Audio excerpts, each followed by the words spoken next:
All right. So what we plan to do today is to continue on our journey of our stock selection process, the overall investing process that we started last week. I do want to finish that. Want to cover through, I think, the stock selection, then what do we do, or at least what I do when I'm with the stock, and then finally stock exiting. So maybe we will start with that. Well, a lot of stuff on the macro side also. This week we had a CPI number, inflation number came out, which is always interesting. Whenever the inflation number comes out, market will react in a certain way. Most of the times it could be what you may not expect it to. But yeah, that CPI, even this week, not just a CPI, we also saw PPI number coming out. So yeah, if we have time, we'll also talk about that. And as usual, any other stock, a few things I'll bring up which caught my eye, and open for any other discussions. So, but I'll also do a deep dive into, as a part of this whole stock selection or investing process, I will also go through the process of deep dive into a stock. How do I select? What's the process that I go through it? And that's all on my agenda. Anything else? I'll read a comment. So James explained Ethereum's current worth. So I think you might be saying Ethereum's current worth. Yeah, Ethereum has been on fire. I mean, whole last week. Yeah, I do have a few sentences about it that I will cover. But overall, I think crypto has done decent. I mean, it's done better than the stock market this year. But who knows? These things will get pumped up and then get dumped down. But I'm still hopeful. Not going too crazy about the price swings that we are seeing. Again, at the end of a day, it's each one of us have to make a decision on what's the right position sizing for us in this new asset class, right?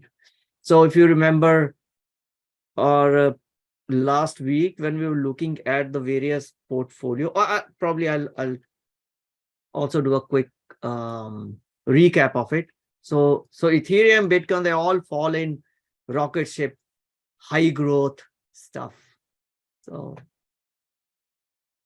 and when we are picking things in a portfolio that are related to rocket ship and high growth, we all just need to size it accordingly. That's all. Okay. All right. Let's get going, I guess. Anything else?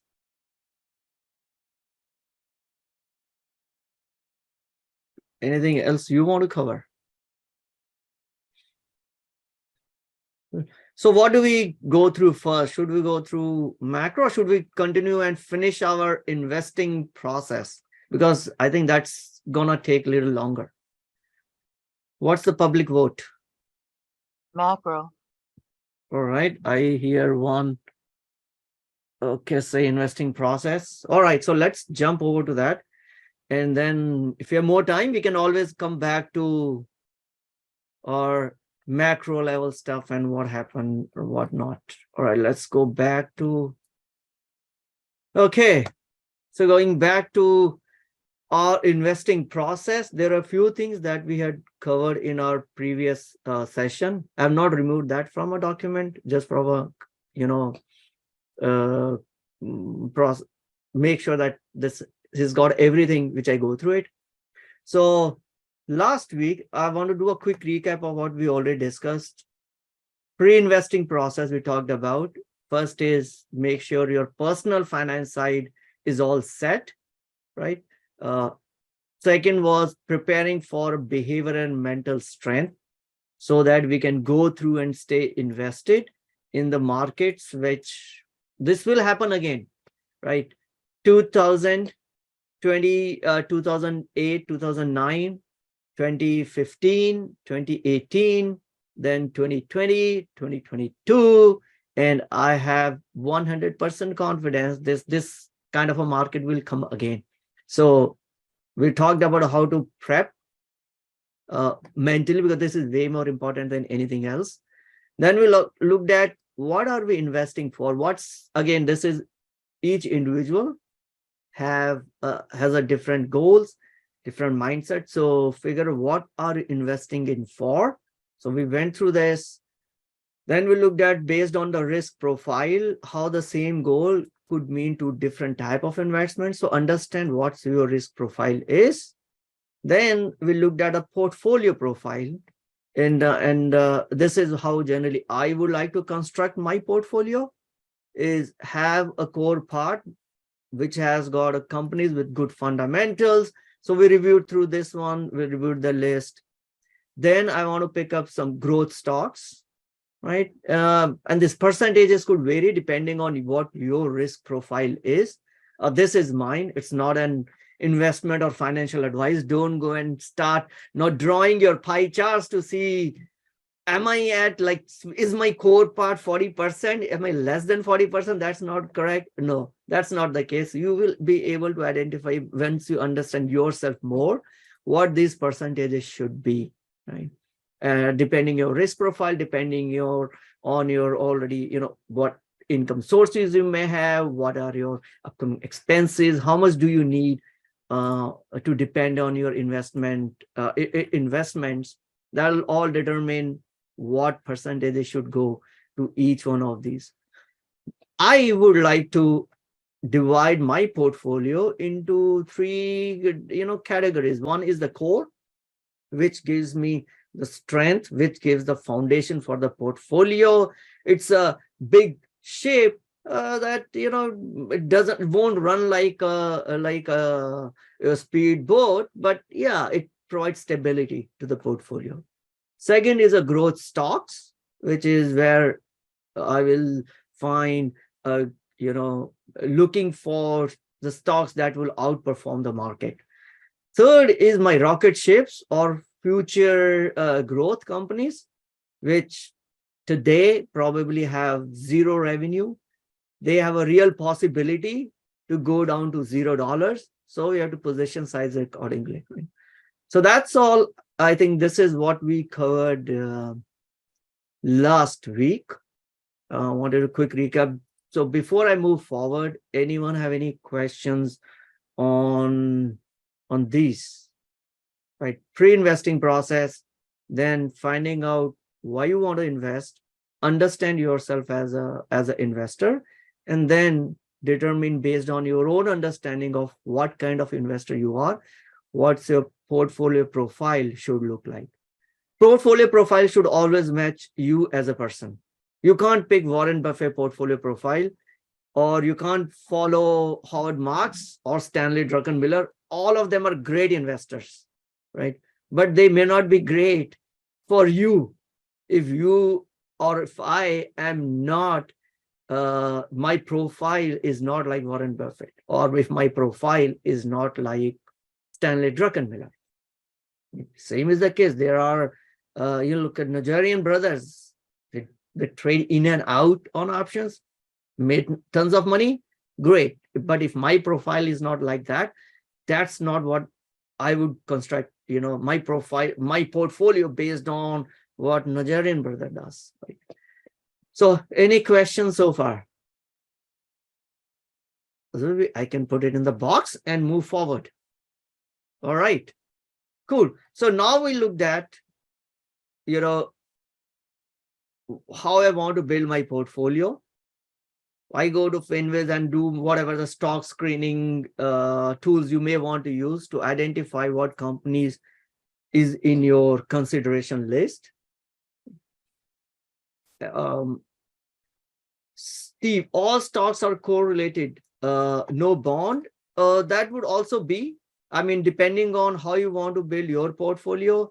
So I think we talked about here in terms of based on your risk profile, You could pick up your selection of bonds and stocks. I'm not going to talk about bond selection or what's the process of selecting a bond, but I'm only going to talk about the process of selecting a stock. Now, coming to do I hold bond? My bond is equivalent to holding cash right now. Right? Most of my so-called bond, I don't have much on bonds, but I have in treasury bills, which for me is equivalent to cash equivalent, right? Parking some cash aside. So good question, Steve. Let me answer that one. I always keep some cash in the market or in your portfolio, right? So what I talked about here is the portion which is my stock portfolio. What's a profile of that? I will start to own more bonds, maybe probably if I get closer to the retirement. Not right now. I hope that answers your question. All stocks are correlated. When the proverbial shit hits the fan, that is very true.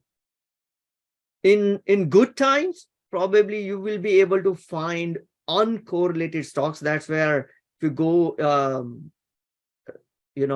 there are websites where you can find the correlation between the different tickers, and that is why I generally have hold biggest position is SPY, and then the others individually. If I want to hold, I hold positions across different sectors, just from a diversification perspective. Bobby asks, what is that website? I will come back to this question, Bobby. But there is a website. If you put in your tickers, it will tell you what's the correlation. I mean, that kind of give you a correlation table, but just remind me at the end of a session. It will take probably some time for me to find that out. If not today, maybe I'll do it in the next session. But I have used that in past. Okay.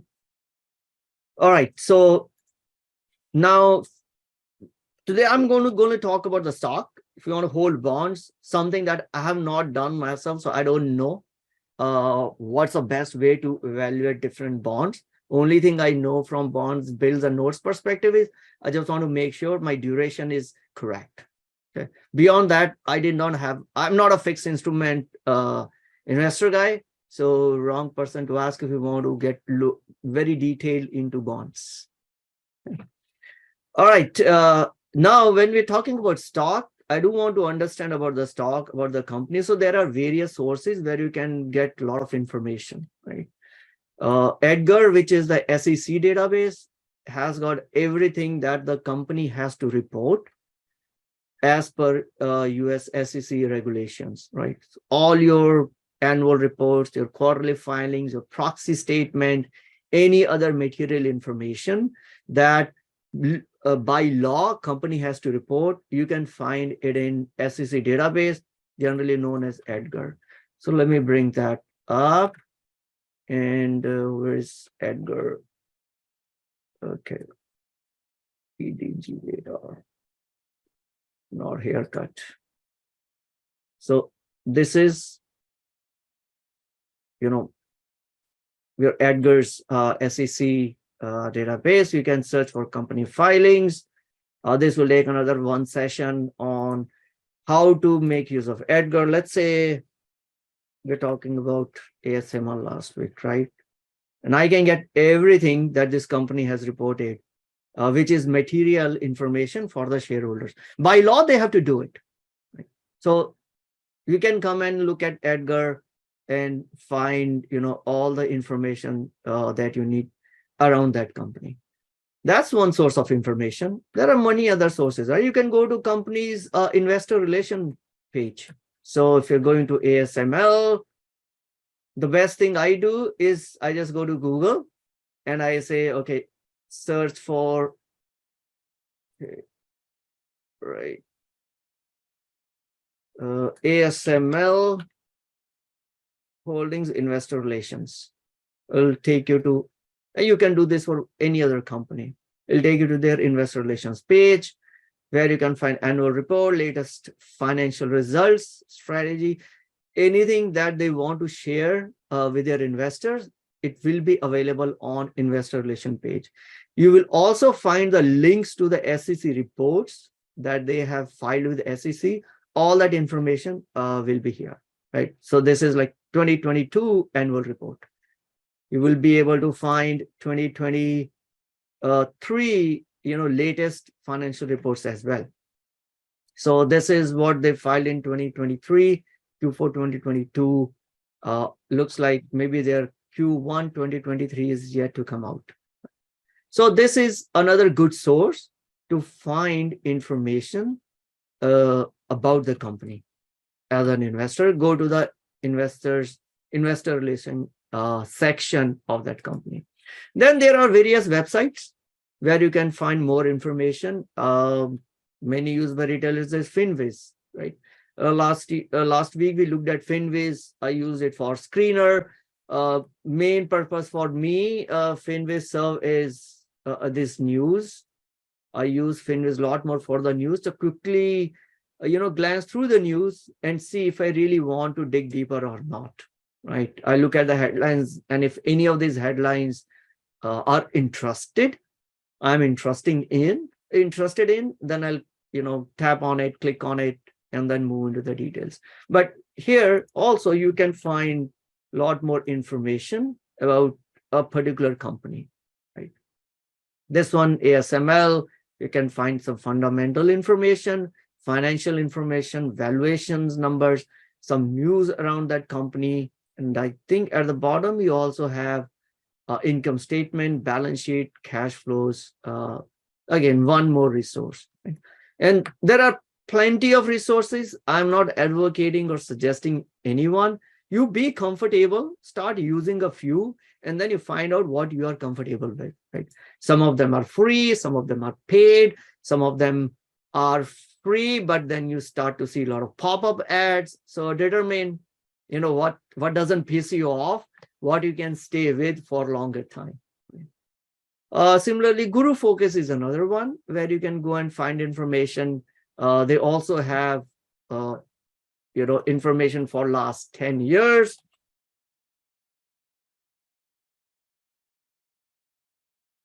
All right, let's call it ticker ASML. Oops, ASML.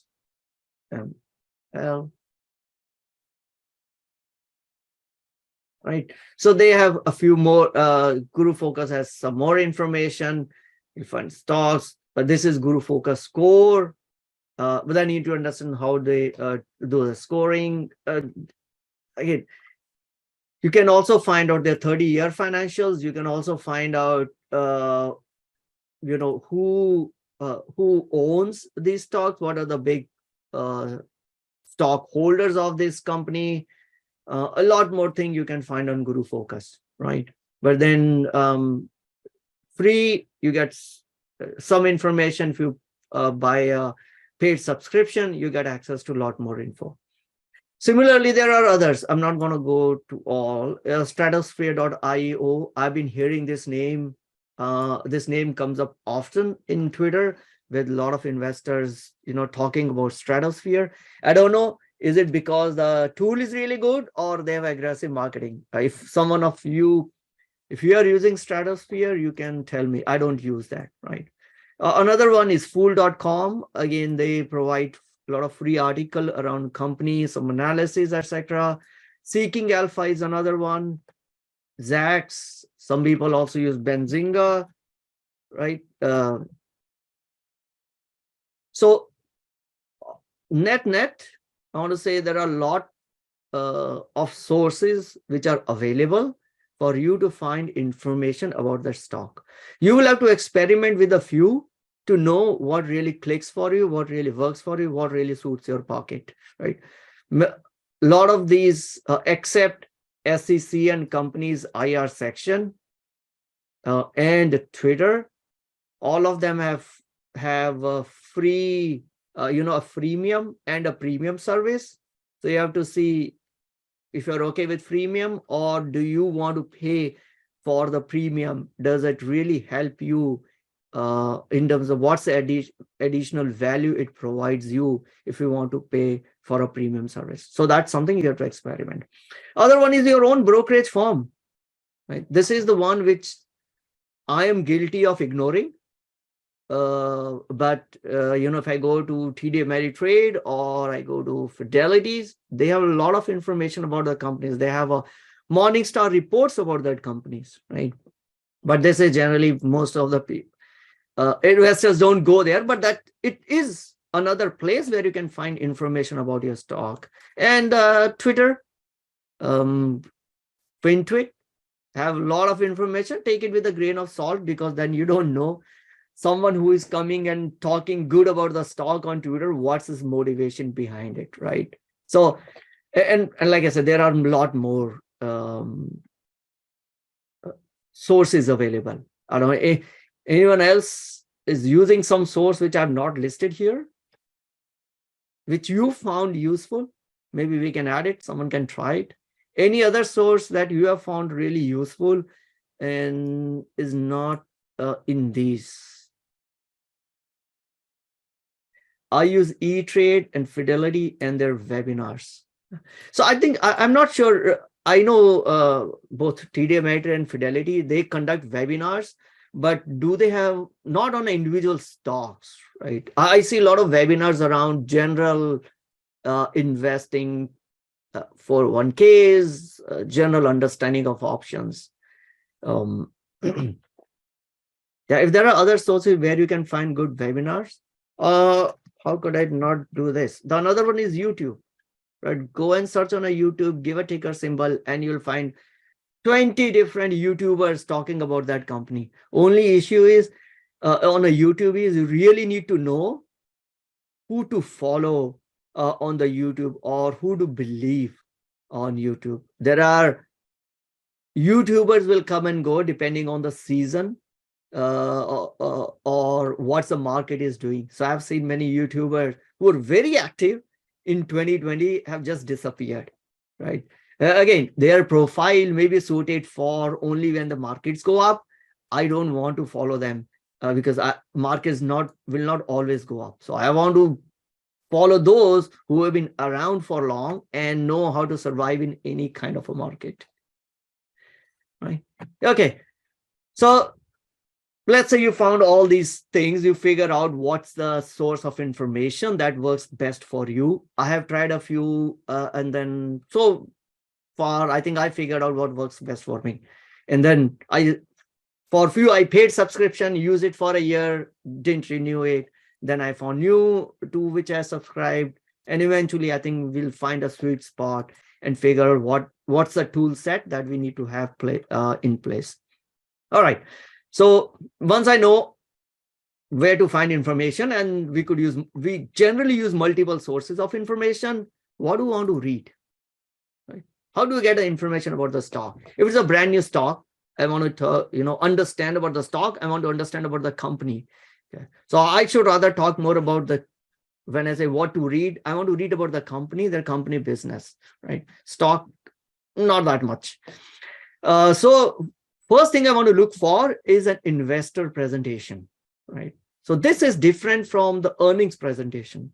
And many companies, will do, especially the US based companies. I haven't seen that investor presentation on, companies outside US, not much, but many US based companies will have an investor day in which they will also have something called investor presentation, right? Or analyst presentation. They have an analyst day, investor day, both all, one and the same thing. Now, in that presentation, generally, companies will talk about overall business, what the origin, what they do, what products they have, what their future looks like. That gives us a bird eye view about the company. Okay, let me see if I can try to find out something. Investor presentation. Let's try PayPal investor presentation.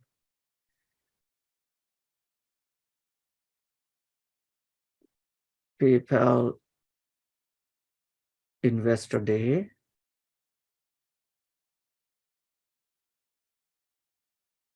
So PayPal does have investor presentation. So this is different from your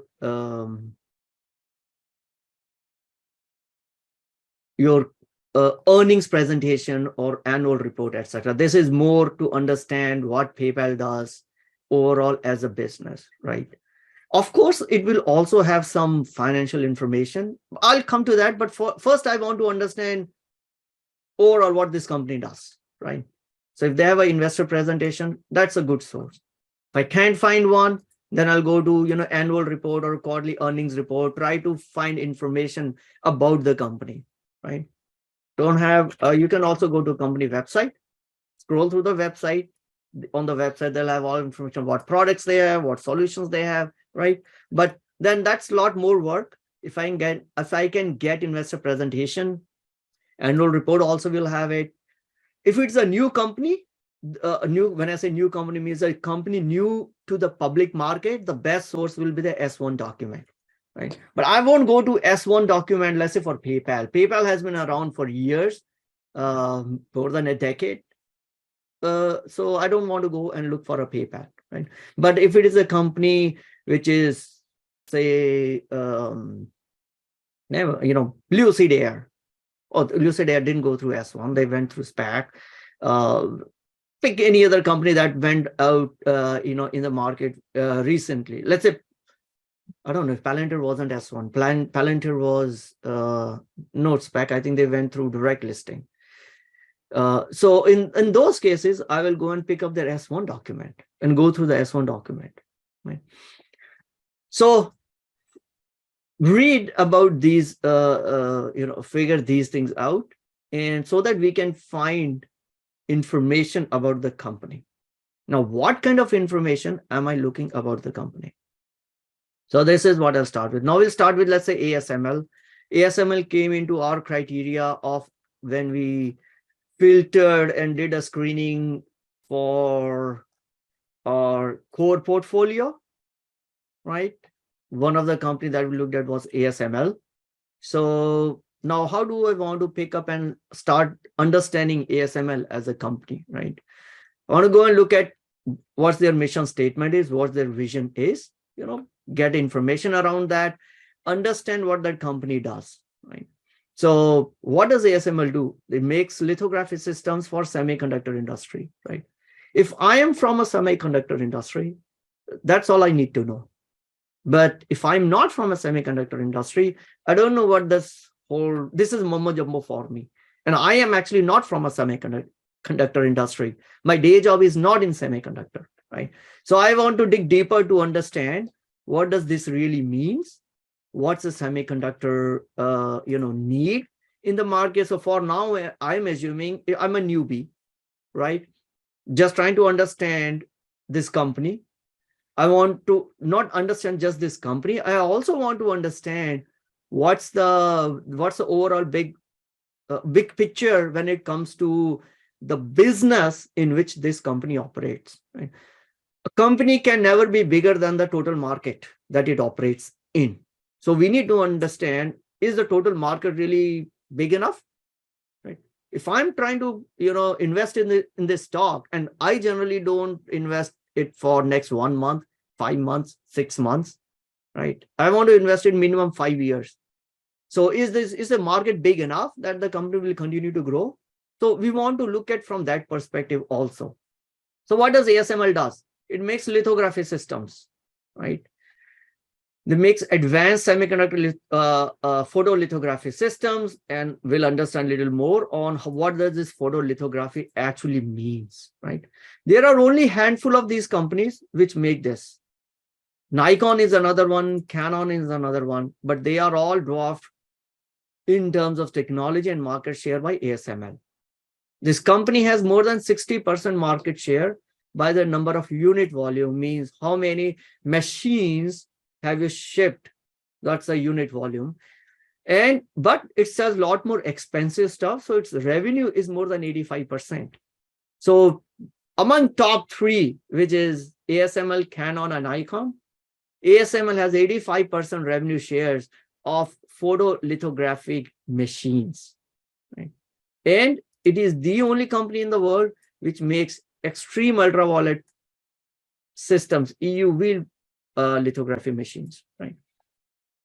So for me to understand, what this lithography is, why is it so important, and this steps I have covered maybe a year ago, 2 years ago. I think first time when I analyzed ASML was in 2020, right? And that's when I started building my position in ASML. We went through the whole semiconductor manufacturing process, right?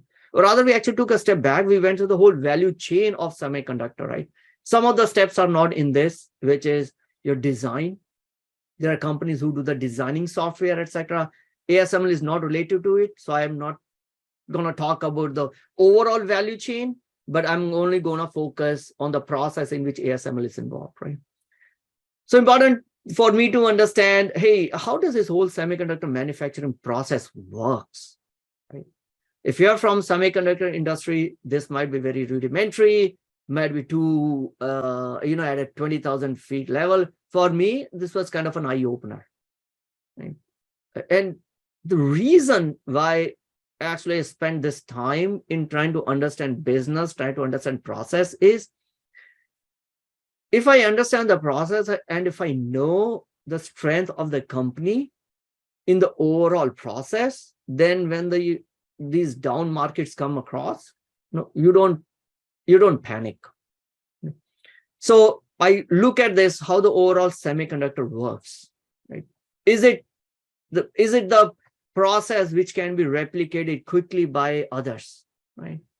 So I go through the whole semiconductor process. You first prepare a wafer, add photoresist material on it, then photolithography happens, in which basically the circuits that you see, those are printed onto the wafer.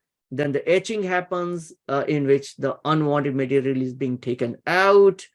Then ion implantation, doping, deposition. Then you build layers and layers of layers and layers of these circuits onto the particular single chip, right? For example, I think this AWS Graviton 2 has, I think, a few million layers. I don't know how many layers it has, but it's got 3 billion transistors into a chip, which is the size of your thumbnail, right? Technology keep on evolving. Earlier it used to be a single layer. Now they're putting one layer above another, right? Eventually packaging happens, final testing happens, and then it goes away.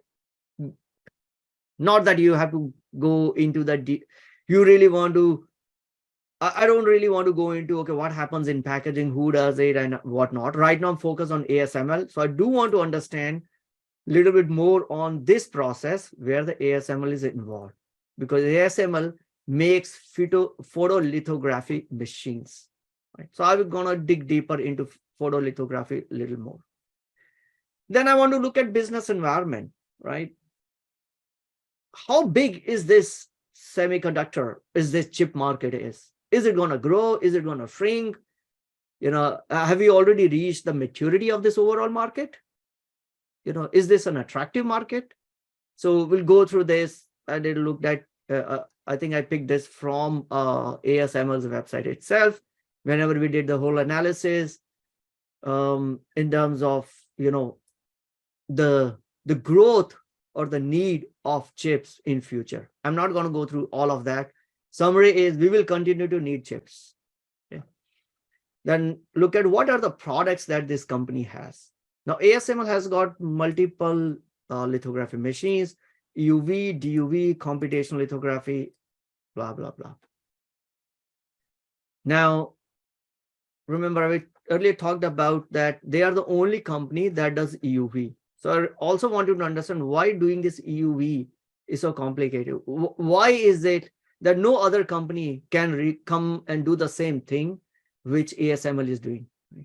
So if the market is attractive enough, you will find competition, biting out your heels, unless you have a big moat around it, right?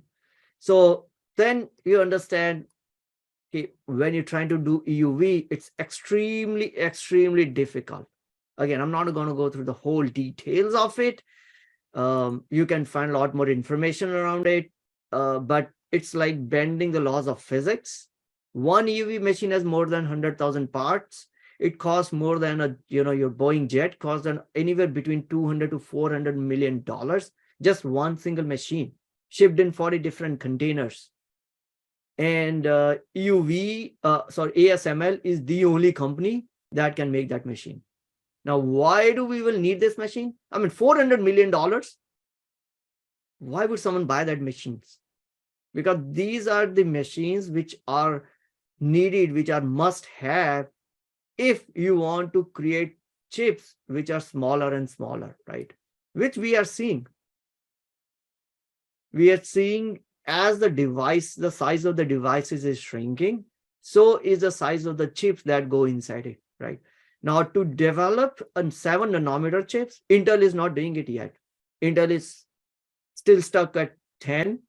I think they were, maybe they have done it now, but their 7 nanometer chips was being delayed. They delayed it for a few quarters. But anything 7 and below, you will need extreme ultraviolet lithography. Right? For above more than 7 nanometers, you can still do with DUV, but which is this product. But for anything which is less than 7 or 7, you need EUV system. And guess what? ASML is the only company that makes this machine, right? And I mean, they have zero competition. Not that they are one of two, but they have no other competition. So they always have a big backlog of orders, right? It took them 30 years to develop this technology. So then I know, okay, guys, if this is ASML does this, they have such a extremely expensive machines, but looks like the world will continue to have a need for the chips which are smaller and smaller, and hence this ASML will continue to have this monopoly over this particular machines. Right. All right. Competitive strengths or a moat, right? Monopoly and EUV system. If, like I said, if the market is big enough, market is attractive enough, a lot of competition will come in. But if you don't have a moat, then you just can't, the competition will basically take away your market. But ASML does have a moat, right? It took them 2 decades to bring the system into the market. Started work in 2000. Eventually, first high volume chip production happened very recently, not just 5 years ago. So it's a lot of R&D that has gone into this particular creating these machines. Right? I'm not too interested in other kind of machines which they produce. Right? There are other players. There are other players in China that also produce EUV machines. Canon produces it. Nikon produces it. But when it comes to EUV, no one else. So they do have some competition, but when it comes to EUV, there is no other competition. Then look at what are the risks. Right? Some risk I want to look at is customer concentration. This also served us well when we analyzed what's that company? Upstart. When we did an S1 review of Upstart, my biggest worry in the Upstart was it Upstart? No, it was a firm.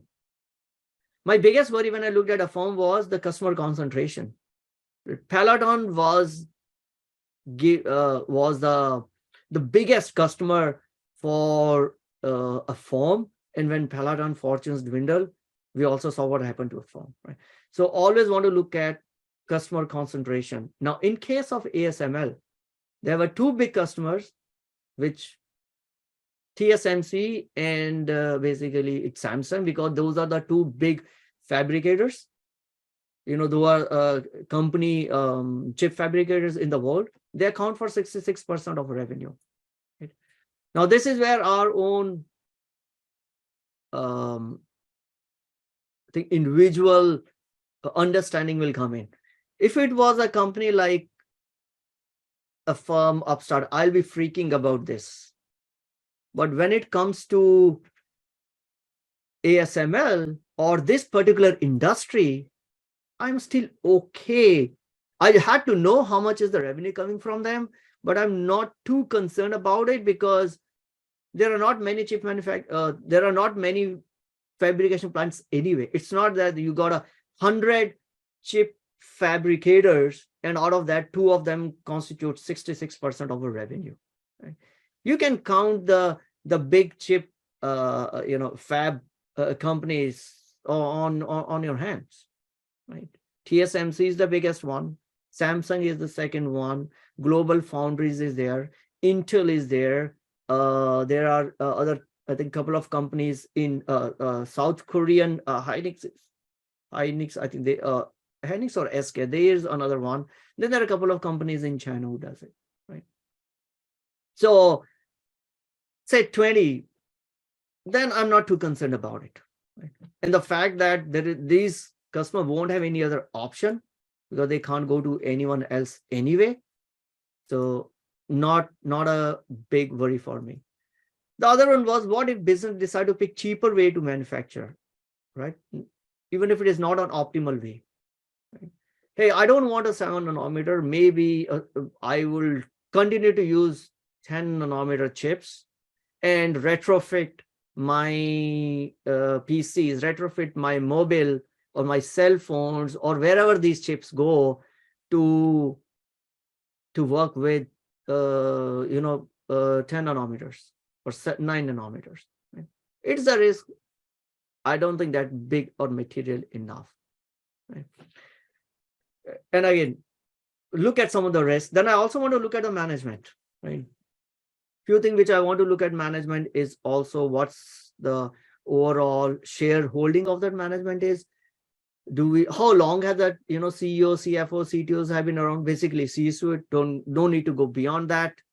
Do we still have a founder who is still in this company or not? Right. Look at what's their stake, what's their skin in the game. I mean, how much shares do they hold? Then I want to look at the financials. So since this was 2020 was when we did initial analysis, I looked at 2019 financials. We talked about in many other sessions on what I want to look at when I'm looking at balance sheet, cash flow, or P&L statements. Do a quick review of that. Then I look at evaluation. This is the last thing, hey, is it too overly valued as compared to others in this section or not? But just to be aware of. Right now, once I've gone through my initial analysis of the company, right, I do want to I have my rubric which I use, and again, I found it somewhere, added it, enhanced it, and now so far this is what I'm using, is to put a score. This is more useful. I found it more useful if I have multiple opportunities and I want to objectively find out which one I should invest my money in. I don't have an unlimited capital. No one has it, except if you are Fed, right? We don't have unlimited capital. So if I have only limited capital available, and if I have more than one opportunities, how do I decide where do I want to invest and with how much? That's where this rubric will come in. I haven't used it in, I say, last 18 months because I wasn't looking to add more tickers to my portfolio. But when we did ASML review, I did use this, right? So look at, what was the mission statement? Does it give them optionality to expand? Are the employees able to identify with the mission statement? The reason I also look at some of these soft factors are a motivated employee is a big asset to the companies, right?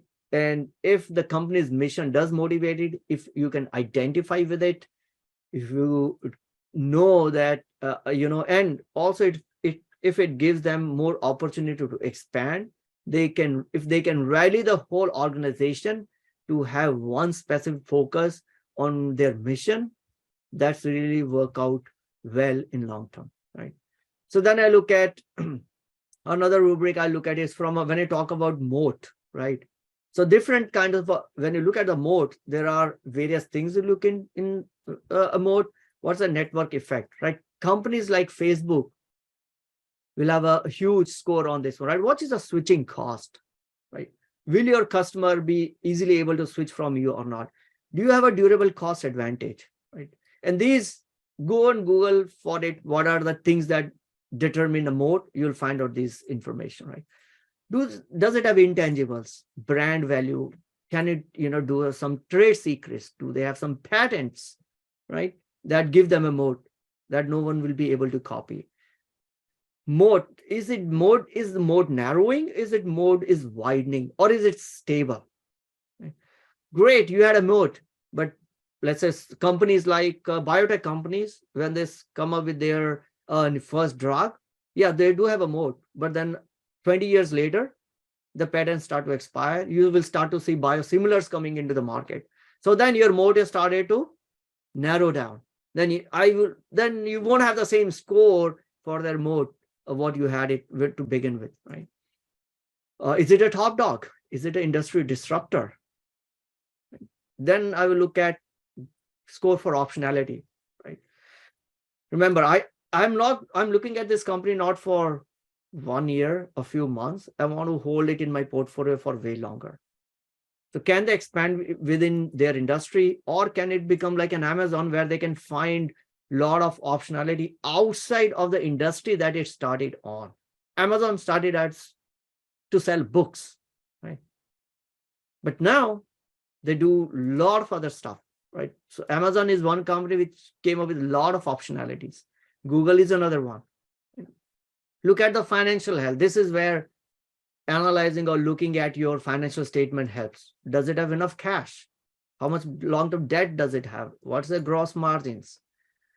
We'll talk about the risk, right? Customer concentration risk. Has management goofed up? Have any one of them been sued by SEC? Right? Look at those things. Soft factors, employee rating, founder, and management ownership. Right? I score things based on information we found about it, and then I have my rubric of it is below 9, don't waste time on this. If it is 9 to 12, I need to get a little more positive confirmation before I invest. 13 to 17 is, if there is no negative news, then I'll invest it now. And 17 plus is, gosh, did I miss the boat here? I should have had this stock already in my portfolio. Right? So this is what I look at. So let me go back and see 2 years ago when we did this, ASML score was 13.5. So which is, if there is no negative news, invest in it now. And I didn't find anything bad about it. So I started building my position. Right? So now it comes to another thing which I look at it, accelerator, which I call is, how big do I want to make it my position? Right? Is it a SaaS business? Does it have a recurring revenue? Has the revenue increased for past 3 years? Is it net income profitable? Right? Is this company makes money? Does it have a free cash flow? Is it free cash flow positive? Has the stock outperformed index for last 3 years? In case of ASML in 2020, it did not. I have not gone back because now I already own in my portfolio. This I use for initial analysis. So does it have any shareholder friendly actions, buyback, dividend growth?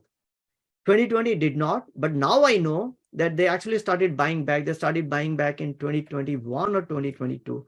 So now the score should be, I should grant them 1 over here. So that's an update from today. Is the valuation moderate compared to others? Are they in a crowded marketplace or have some differentiators?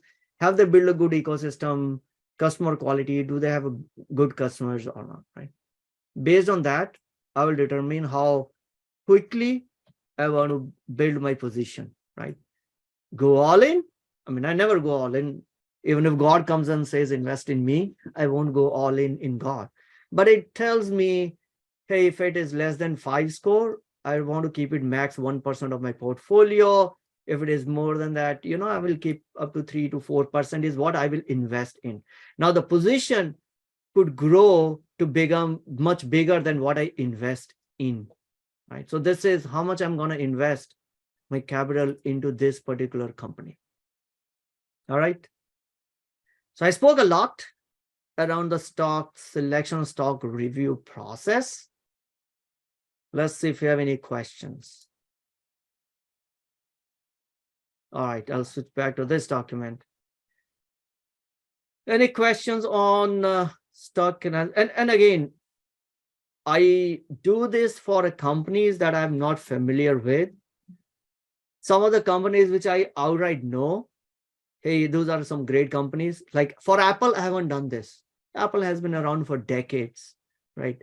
I did not want to do another validation of Apple. Right?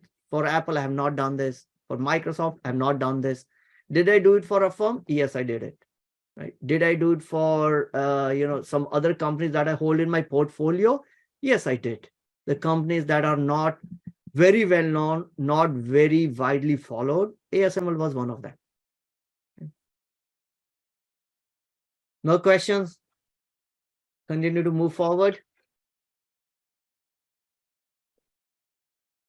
Is this useful?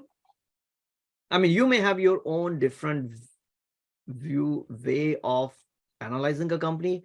This may be way deeper than you might be used to, may involve more work than what you might be thinking. But I mean, in my opinion,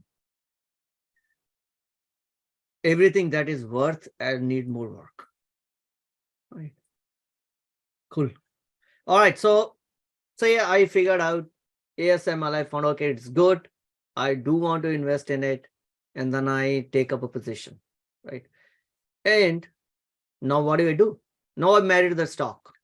So now let's talk about stock marriage period. During this marriage, what are we going to do, right? How do we stay married for a long time?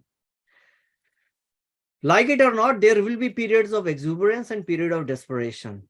2021 was a period of exuberance for ASML, for every stock. 2022 was a period of despair, right? Throwing things around, nothing's going to work out. So if you're married to the stock, it's not always going to be a happy journey. It's not everything is rosy. We will go through ups and downs, right? But science tells us that the pain of loss is 4 times the joy of gain. I may be wrong. It may be 4 or 3x, but there is a study that was done, and this is the reason why people, try to sell their winners. Is, hey, it's my up 50%. Let me take some gains. I'm not saying there's anything right or wrong about it. It is because you want to avoid taking loss on it, right? You want to quickly take the gains so that you don't have to take a loss if the stock goes down. And that's also reason why we hold on to losers for a long time, because the pain of the loss is 4 times, right? So how do we stay married? Because there will be periods where we will have to go through the pain. So this is my way of staying married, is make your marriage less expensive, right? Then I don't have to worry about it. Reduce the cost of staying married. Reduce the cost basis of staying in this relationship. Years ago, the only reason why I started looking at options was I was trying to find out if the markets turn the other way around, how do I still stay invested? How do I protect my portfolio? And my reason to look at options was not to go and buy and try to get 10x, buy some cheap option and make 10x in one of them. My whole reason was, how do I continue to hold my portfolio, right? If the market turns the other way around. Because without that, I'm only dependent on where the market goes, which I don't control. So My idea is reduce the cost basis. The ways to reduce the cost basis is if your company pays a dividend, then yes, that dividend already reduced the cost basis of your shares. So by the cost basis is what's the cost of you to own the one share. That's how I define cost basis. Or if my company doesn't pay dividend, then what do I do? I mean, ASML does pays it, but a lot of companies which I hold in my portfolio, which are growth companies, I have 40% of my portfolio is growth companies. None of them pay any dividends. Even if it's a stable company, Berkshire Hathaway has never paid dividend in its lifetime. So if it doesn't pay dividend, how do I reduce my cost basis? That's where the options stuff comes in, where you sell options, get premium, which reduce the cost basis of holding and staying in the market. Yeah, I know market is down 10%, but yeah, I was able to get 2%, 3% by selling options. So I'm hurt, but not that much. I have some cushion. So that's my way of trying to stay married with the stock through this whole downturn and upswings and downswings of the market. What do you do? One reason is I will just sell off, right? But I don't want to sell the stock just because the market has gone down. Right? Then you will always be trying to chase the market and will be late. So I find out my own way to reduce the cost basis, either buy a dividend stocks or you sell options to reduce the basis, right? And as some of you would know it, over a year, I have now some stocks where my cost basis is actually negative. I got a lot more by selling options on my holdings than what I had put in to buy those stocks. So that's like a free money. Now for me, I don't have to panic because I already recovered what I invested in a lot more and still hold all the shares of that company. There are some stocks wherein brought down the cost basis by 20%. Right? Some stock still going on. I mean, it will take, you won't do it in a month or 2 or 3 because some of the calls will get called away. You might take a decision of closing the option at a loss and then still holding the stock, stuff like that. But over the years, at least it has worked out for me, right? I think last I looked at was 80% of the stocks that I hold were benefited by selling options to reduce the cost basis. Okay. So I wish that we all have a happy married life with the stocks that we bought. Okay. And I'll also say at the end, don't marry with the stock. But you get the point. I mean, we also have to figure out when to give away and not get emotionally bound to the stock. But for now, once we bought the stock, one is I want to stay hold to the stock unless the company is, or we'll discuss the reasons when I would want to exit the stock. But if none of those reasons, I'll hold it, stay married to my stock. Okay, then is I want to stay up to date with my partner, right? I married it. It could have changed. I married it like 10 years ago. Maybe stock has changed, maybe company has changed. So how do I stay up to date? Right? This is where journaling is very important. You should follow the earnings, journal and track your activity, and revalidate your investment thesis. Companies change, CEOs will change, they'll bring in a new person. He may be different than what the previous management was. They may want to take the company in a different direction. They may want to diversify. Who knows? So it is important for us to follow the earnings to see, is the thesis still okay? That's fine. Checkbox done. I started doing a little more detailed capture of whenever I go and review my investment. So let's go back. And I think I've shared these documents multiple times. Whenever I review on earnings, you will see this document. So we started reviewing the earnings. Yeah, 2020 was when we did an initial analysis. Then Jan 2022 did Q4 earnings, May 2022, July, another earnings, blah, blah, blah, blah. So then I started making a table of, hey, what have I been doing to this? This journaling really helps us if either in a period of exuberance or in period of desperation, go back and look at it. What was my thesis?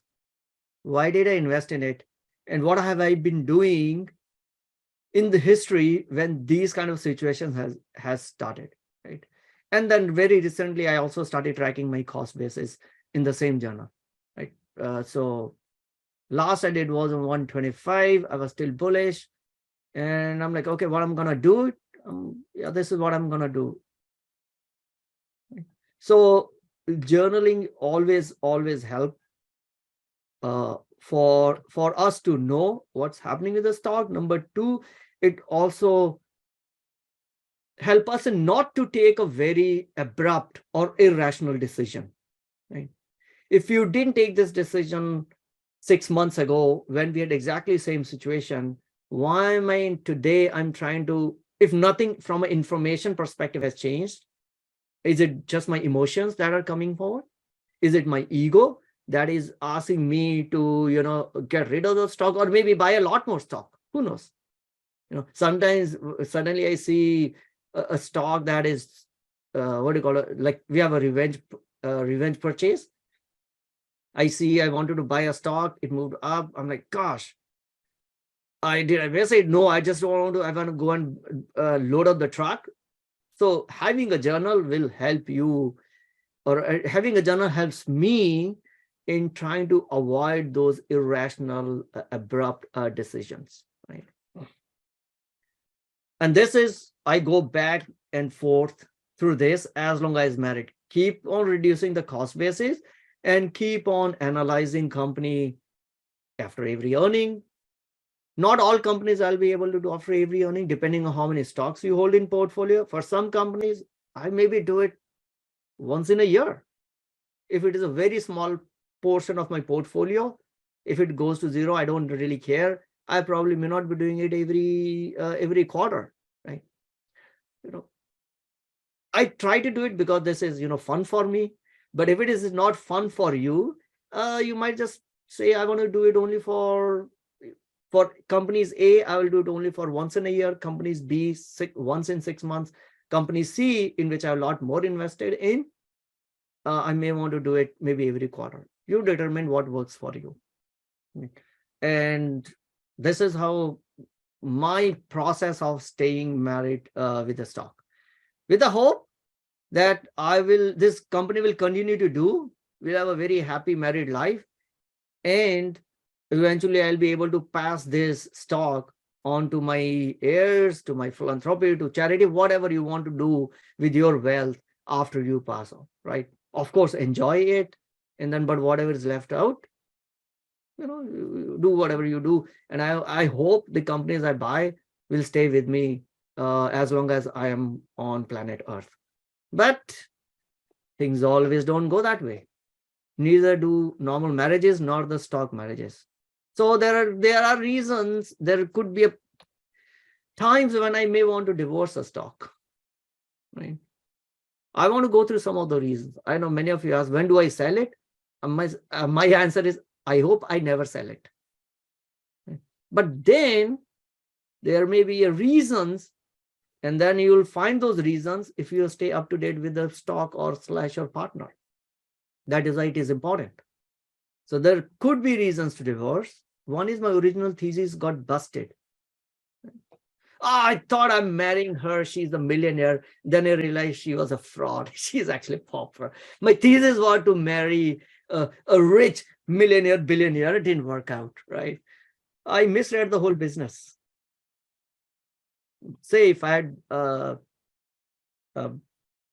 Peloton or pick up any of these companies whose business, and not just us, right? A lot of analysts could have misread the business. That business was turned out to be just seasonal, right? Or I misjudged the moat. What I thought is a moat was not a moat at all. That so-called AI, use of AI to confirm whether to confirm the credit worthiness of a consumer. That was the moat which Upstart had. We will use AI and tell you whether, as a financial services organization, should you give loan to this person or not. I don't know. I mean, AI takes long, right? If you just read the headline, say, wow, it's going to use AI, it's got a moat around it. It didn't really work out that way. Possible, misjudge the moat, or management is struggling to execute. Legal ruling goes against the company, right? The brand start to deteriorate. Business is diversifying, not diversifying, but diversifying. I mean, they move into very unrelated businesses. Say, I mean, very few companies are able to execute it successfully. So gone are the days. Those were 1980s when the conglomerates were considered to be a competitive strategy. Right? Go and look at Michael Porter's and CK Prahlad. They talked about management gurus. Those were the days of conglomerates wherein you will build right from the downstream all the way to the upstream, full value chain you will own as a company. Right? Nowadays, the core competency has become more and people are looking more and more as a core. Focus on your core competencies, but still you could still diversify in your own value chain. But are you diversifying it too far away? That will dilute, and you don't have any competitive strength. If you acquire a company, is it a bolt-on acquisition? Is this acquisition accretive? Or is this another one company disrupted by a competitor? Right? So all related to business and execution. Again, nothing is related to the stock price. I didn't talk about here, that the stock is down 200, below 200 SMA, right? Or the stock has just moved into death cross. None of that is related to the stock price. It's all related to the business. And other reason is my thesis was right, but there is no other second act. This is the most difficult decisions to quit, because now you're at the top. Company did what it thought it will do. It executed it brilliantly. But then now question is, what next? Right? That becomes the most difficult one. If they have no second act left. Because the companies are now moved into mature decline phase of the life cycle curve. Right? If you look at the company, companies, this is what called S curve, where if you are drawing a product or growth of a company, this is what generally called as S curve, right? This is how companies will grow. This is the area where they see most of it. So this is like their pre-product, then they find a product market fit, then they find a few customers. This is where they start to grow. This is where they start to mature. They start to pay dividend, do buybacks, because now they're being mature company, not much of a growth left, and then they start to decline. Unless over here, some companies like Amazon can find another second act and can extend this to now another round of S curve. Right? So is there any second act left? If yes, then yeah, I would like to hold on to this stock for longer.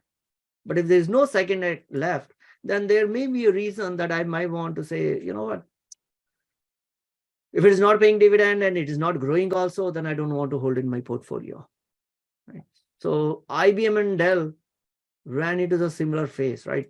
IBM was one of the top Nifty 50 stocks. It used to be Nifty 50 stocks. But then once the hardware market matured, the hardware market became the past. They had no second act left when things started to move to cloud. Dell had the same story. Now IBM is trying to reinvent with their hybrid cloud strategy. great companies will reinvent themselves and find new sources of organic growth. Right? Apple, we talked the same thing about Apple, saying after iPhone, what next? They brought in services. I think 6 years ago, no one was even talking about services.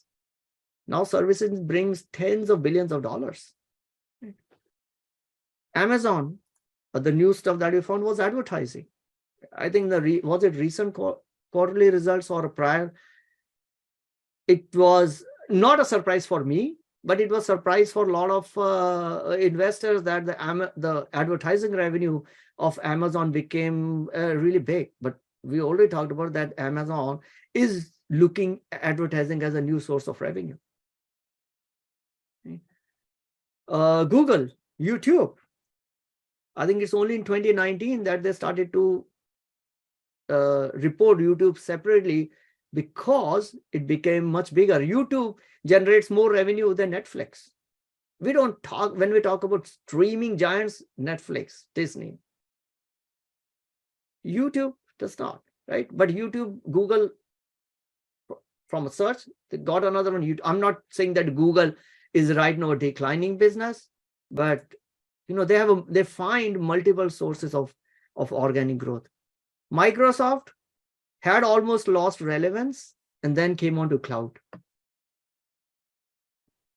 Right now, Microsoft has become the player to reckon with again. And now Oracle is trying to find a second act through the cloud. Oracle, great mature company. It had its heyday selling Oracle, database. In last 3 years, now they are trying to find, become more relevant in the cloud side. So haven't done that, but they are in process. Look at the other company, SAP. Who talks about SAP nowadays as a good software, as a good investing stock when it comes to software? This used to be the largest software company in Europe. I know no one talks about SAP anymore. They stuck to their on-prem software. When I said no one talks about it from an investment perspective. So now their eyes open. Right? Now they're moving into cloud. This is like year 3 of their transition. It's going to take a lot of time for them. So there are many examples of companies wherein if you don't reinvent yourself, if there is no second act and your original thesis is already done, I don't know, whoever could have had SAP probably had SAP. It's a super expensive software, including to implement it, right? When I started my career, I thought maybe I should, I wanted to become an SAP consultant because they were earning a lot of money. Just that I didn't have those capabilities. That's a different one. But I was always in awe of SAP. But I'm talking about 25 years ago. The last 5 years, I don't see SAP being talked about as a huge, from an investment perspective, it's a great company. Probably they will find their second act. Haven't found it yet. I mean, they are in process. So, but this is the most difficult decision to quit, is when company did what you wanted it to do, but then there is nothing else left to be done. Bad bookkeeping, accounting irregularities, restatement of financial statements, lawsuits related to accounting practices. Now, I'm not a forensic accountant. Right? So I will depend on if SEC is suing it, rather than me trying to figure out what exactly is going on. I may try to read through it. If it is a short seller, I will read through it and then build my decision. But if it is a lawsuit, then it's a sure sign that, oh gosh, I should get out of the stock, or at least cut down my position. Right? So bad bookkeeping. Another one is too big a position in my portfolio. Right? Again, this is a stock did great.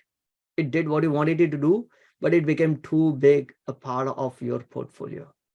And I don't know what's the right percentages. It will be different for everyone. For me, if it is 10 to 15%, I think that's big enough for me. I would then start to trim it, even if the company is doing good. But that's a too big a position for me, wherein if the stock drops 25%, stock drops, or let's say March 2020 come along, and I'm holding an airline company or a restaurant brand that has done wonderfully good, and now all the restaurants are closed. And if my stock drops 25%, and if it will give me sleepless night, then better is I cut down my position size. Now, it could be different for different ones, right? Again, I'll say ad nauseum, there is no investment worth losing sleep. So identify your trigger points at which, if a position drops 25%, will you lose your sleep or not? There are many stocks that I hold in my portfolio. Those are what the position, those mostly rocket ship stocks are so small that any stock drop 25%, 50% will be okay. Won't make any difference. But if I'm holding, let's say, if ASMLs or Microsoft or Airbnbs or any other individual stock, I don't apply this to ETF, because ETF, you have multiple companies. Individual stock has a company specific risk that we may not be able to put our fingers on always, right? Because let's say one particular company had some accounting issues. They had a dishonest CEO. I don't know. Who am I to go and check? They already should have done and would have done a background check, right? That's what we depend on them, but who knows? So if it becomes too big a position, then I will start to trim it a bit. Next, when I would sell, when it's time to enjoy the fruits of labor, right? I need to realize the goal for which this investment was targeted for, right? Hey, I want to hold this stock and I'm targeting it for, 5-10 years down the line when my kid's going to go to college. I want these investments, stock investments, to pay for it. Now my kid is about to go to college. In next 2-3 years, stock has risen up nicely. I want to enjoy the fruits of my labor. That's why I planted the seed. If I don't have to enjoy it, then why the heck I'm sitting and going through the whole process of investing if I eventually don't get to enjoy what I planted the seed for? Right? Find out what your goal was. Maybe sell a stock, pay for a college fee, buy that fancy car that you always wanted to buy, your summer vacation home, whatever was the purpose, right? Go back to the initial one. Why are you investing? And is it the time to realize that goal? If yes, yeah, that will be when I'll trim my stocks. Right? This one I added very recently was extreme valuation as compared to the opportunity that lies ahead. I think 2021 was the kind of an exuberance that came after a very long time. So hindsight is 2020. So now I think I should have trimmed some of my positions in 2021. So maybe look at very extreme. Again, this will probably have lower weightage than some of the others, but I do want to look at, has the valuation reached 2x? Has the stock already made 4x in 6 months without any change in business? Right? That kind of extreme. Or I don't have a time or interest to follow the company. Now that again depends on individual profile. You want to spend your time traveling, then you don't have time to follow, all the stocks that you hold. Perfectly good reason. Then you may want to trim the stock. As you know, I've been trimming my tickers. I am down 30% of the stocks that I held in my portfolio because I don't have any more time. So that is, for me, that's a perfectly right reason to sell the stock because I can't follow it anymore. Right? Last one is tactical short-term move is tax loss harvesting. Have done that almost every year. I look at, okay, how much, a gain on that?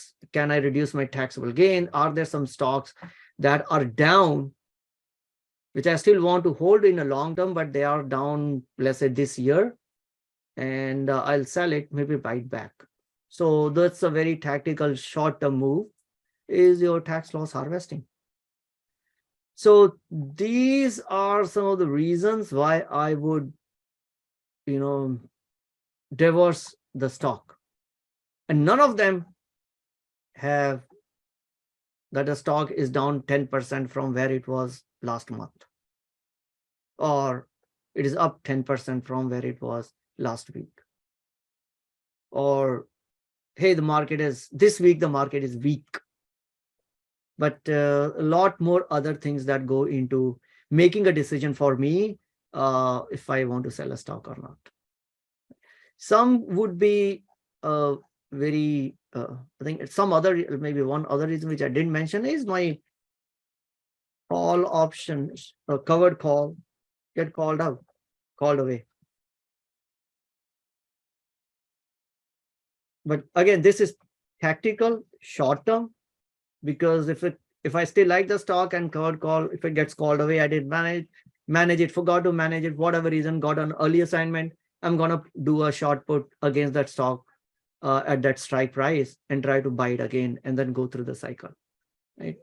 But sometimes I do see when I that, oh, this stock went out of my portfolio because I forgot to track the extrinsic value in the call option, and then I got an early assignment.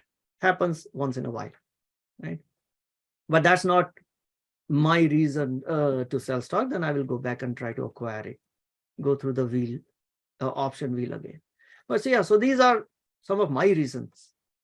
What are some of your reasons? And meanwhile, I will read some comments, but I appreciate if you can also add to this of what are a few other things that you look at when you are trying to identify a stock or analyze a stock. Number two is, when would you like to part away with the stock? Any other reason? All right, Bobby, what's your annual cumulative gain % using this individual stock picking process? I'm trying to understand if it is worth the time and effort instead of being a passive investor. So majority of the biggest position in my portfolio is a passive investor, SPY, but I do hold these individual stocks. Annual cumulative, I have not calculated annually, against each of the stocks, but for example, ASML, Mercado Libre, ASMLs of the world, but Mercado Libre is like more than double in last 4 or 5 years. ASML, I started building only in 2020, so and I bought ASML even at the top of 2021, so it's still up. Maybe I think it's up. What my cost base is like 610 today. ASML it's up 10%, not too much. But again, I'm not looking at, these are the stocks which I want to hold for 5 years, 10 years, 20 years, right? And I think these would probably do better than the overall market in 20, 30 years. Otherwise, passive investor, all good. Even for even being a passive investor, I think we have to be active in managing our passive investments. I will still continue to reduce the cost basis of holding my SPY. I think that is still there. IBM, what year you're talking about? I don't have what year, but all I know is they kind of lost relevance when it comes to IBM as a great investment, right? I don't have to pick a particular year. Last 10 years, who wanted to invest in IBM? I think except Warren Buffett, and then again he sold off all IBM. IBM has been forever in the cloud, but they did not have a cloud service for others, right? Now they have hybrid cloud. Even if they had, probably they'll stood nowhere, and AWS took the lead and became the leader. SAP had awful German headquarters. No comments on that. Asif says, read recently, Oracle revenue only went up at 5% CAGR since 2011, but outstanding stocks more than half. Huge buybacks, growth in stock price. Yes. So Oracle has been doing huge buybacks, and that's one of those accelerator, right? Is it doing shareholder-friendly action? Is it buying back? Same is the case with Apple. Apple has been doing a lot of share buybacks. So that is a price reason if they're still doing buybacks. I probably may not buy, if let's say there is no growth, it's only buyback, maybe I will not put in more money, but I'm not going to sell my stocks. That's not a reason for me to divorce the stock because it is still doing a good shareholder-friendly actions. Again, guys, all this is not a science. Don't start to build your Excel models or AI models by putting these numbers in it, right? So these help me as an individual to try to put some rationality behind my decision. Eventually, I'll still go in and maybe add some my emotion if I were to override this, but it does help me. Sam, my friends make a killing 1996 selling SAP consulting. Yeah, our SAP consultants were the one of the most sought after consultants. Not anymore. I mean, they still make some decent money, but not what they used to do like 25, 30 years ago. So yeah, there was no second act. All right, any more to add to this? Or any more questions on this before I close the whole topic of investing process? I would call it, this is Vivek's investing process. This is my process. Okay. Your process could be different. I'm happy to learn about that from your process. Someone else's who's a different investor process could be different. Like I said, each individual of us will build our own process. Bobby said, how about being a passive investor? Great process. Be passive. But then you should have the heart of being a passive investor, that when market fell on 30% in March 2020, you were still okay. Right? Then you're a truly passive investor. You're not go and sell based on what's happened in the market a month ago or last week. That strategy is also great. If you look at SPY overall markets, despite the ups and downs, it's been ever since the history of the market is from lower bottom to top right. Just make sure you always match your personality style with the investment that you hold. And because I have some growth, I have a huge portion of my portfolio in growth, I do want to make sure I continuously reduce my cost basis. And other thing is, hey, anyway, I love analyzing companies, so it's fun for me. But that may not be for everyone. And for those who you're not, you maybe join these Saturday sessions where I go through these analysis of these companies or review, the quarterly analysis. Cool. All right. So no more questions on overall investing process. Everything clear? All right, let's jump on to, what shall we go on to, macro side now? This. How much time do we have? Okay, we have 30 minutes. Now let's get back to, or is there anything else you want to talk about? And it took us 2 sessions to go through the almost whole process, but I hope that's useful. May be able to pick some pieces of wisdom and may be able to apply to your own investing thesis. Yeah, always open for feedback. Tell me what worked for you, what did not work for you, anything else that has worked better for you. Like I said, I'm also open. I learn every week, right? There's no investor who say, okay, I'm done learning. That's the beauty of this market is Every week you learn something new. Cool. Okay, let's go back to a regular session, starting with a thought. And this came from a book that I'm reading right now. When the enemy surrounds the fortress, buy real estate. When the liberating troops arrive, sell it. Again, same as what the similar theme has come in many different quotes, right? When there is a blood in the market, that's when you should buy it. And this was, and the book has a backdrop of 1970s. It was true in 1970s. It is true even today. Right. Let's come to macro now.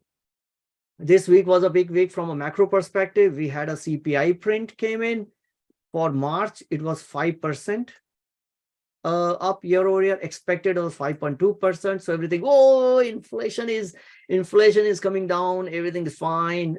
I mean, overall, that is true, right? If you look at from a January and all that stuff, right now 6.4, 6%. Now it is 5%. So it does reveal that the inflation is on its downward path. Right? From 9% last summer, now it is to 5%. Right? Other things, core inflation, which exclude energy and food cost, right? That rose by expected 0.4%. So core inflation is 5.6. CPI is at 5%. I don't know why I brought up core because everyone talks about it. But for me, energy and food, I don't, volatile or not, I have to have that. So for me, CPI is the main one as a person, as a consumer. PPI, we also had not just CPI, but the PPI. I see a question. What is that book? What's the name of that book? It is the Confessions of a Stockbroker.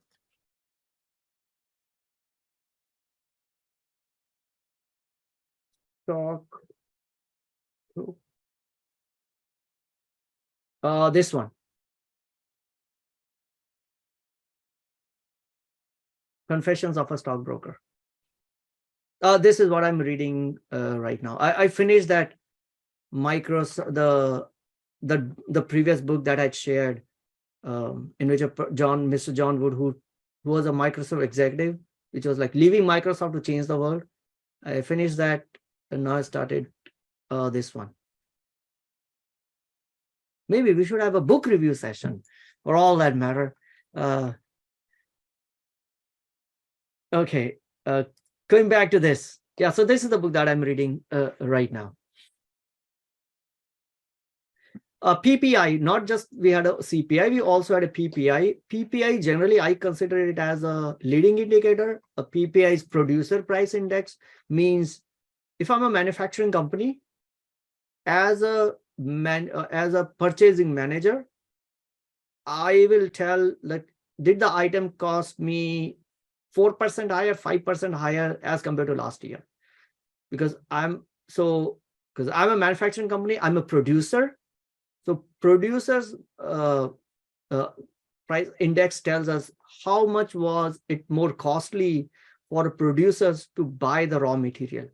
And I consider it as a leading indicator, because if it is more expensive for me, given the rest of the market forces have not changed, that will become a consumer price inflation, because I'm going to pass that increased cost to the consumers. PPI, I don't know if it's a price index or consumer purchase index. I may be a little bit wrong over there, but the gist is that. So looking at a PPI, it may give us some information about what the inflation, the CPI, could be 4, 5, 6 months down the line, when it gets through the whole cycle of production. So we also saw that PPI is also falling, right? Which gives a little indicator that maybe going forward, inflation, CPI may be taming down. So here's a breakup of the overall inflation, March 2023. Eggs were still up 36%. Don't eat eggs, guys. Or open a chicken coop. Right, it's up more than 1/3. And what have been down are appliances are down. Gas is down 18% because we depleted our strategic petroleum reserve. Televisions are down. Used car and truck prices have come down. So, I mean, if you're interested, this is available on BLS. What else? So this chain reaction that we have been seeing was visible last week. And the chain reaction that I want to talk about is overall what we are seeing between inflation, Fed, and how it translates into economy. Inflation is prompting the Fed policy. Fed is increasing the interest rates. Interest rates are impacting consumer spending. Consumer spending steering the economy. Economy will shape the corporate earning, and corporate earning will guide the market performance. I'm not sure about the last one, but this is what we are already seeing in the market. So Fed has been increasing the interest rate for previous 9 times. They are driving consumer spending. So retail numbers actually have come down. Even on Friday, retail sales numbers were reported. They're down 1%, right? More than it was expected. So these high interest rates have started to pinch consumers. So consumers are now pulling back on some of the big purchase items, right? Auto loan is what, 8, 9, 10. I don't even know what that is, but I know it's probably minimum 8%. Well, I'm not going to buy the car 8%, can't afford it. So which will also shape corporate earnings. I think I have some chart later on wherein the earnings have been coming down. They have again been revised downwards. So it was already revised to -7%. Now it is like down by 13%. Right? Now, whether the corporate earnings generally long-term guide the market performance, but the reason I said I doubt this, hey, tomorrow Fed comes and says, I'm going to pivot, forget about corporate earnings, everything will go up, right? So this is one I'm not very sure about, but general cycle is this. Does the retail sales month factor in seasonality? So this is, I think, no, it is, I don't think so. This is from a US, what are the retail consortium is. So now waiting on a Fed. This was an interesting chart from Fed, which was around FOMC assessment. The whole market moves based on what is Fed, I would say, what Fed Jerome Powell, chairman, had in breakfast, right? Did he twitch? Did he bite his lips? Did he bite his finger, bite his nail? Whatever he has done, did it look askew during the press conference? Market will move. We put so much credence as if the Fed is a god. They know it all. So from that perspective, this is an interesting chart. This was sitting in, I think it was in December 2021. This was a Fed dot plot of where they expect the interest rates to be. And by end of 2022, their majority expectation was the interest rate, Fed interest rate, would be less than 1%. It's the Fed who's going to set interest rates. It's their economists who do that. They have the data, and they were so way off in their own assessment. Right? After 2024, longer, they're still looking at majority at 2.5%.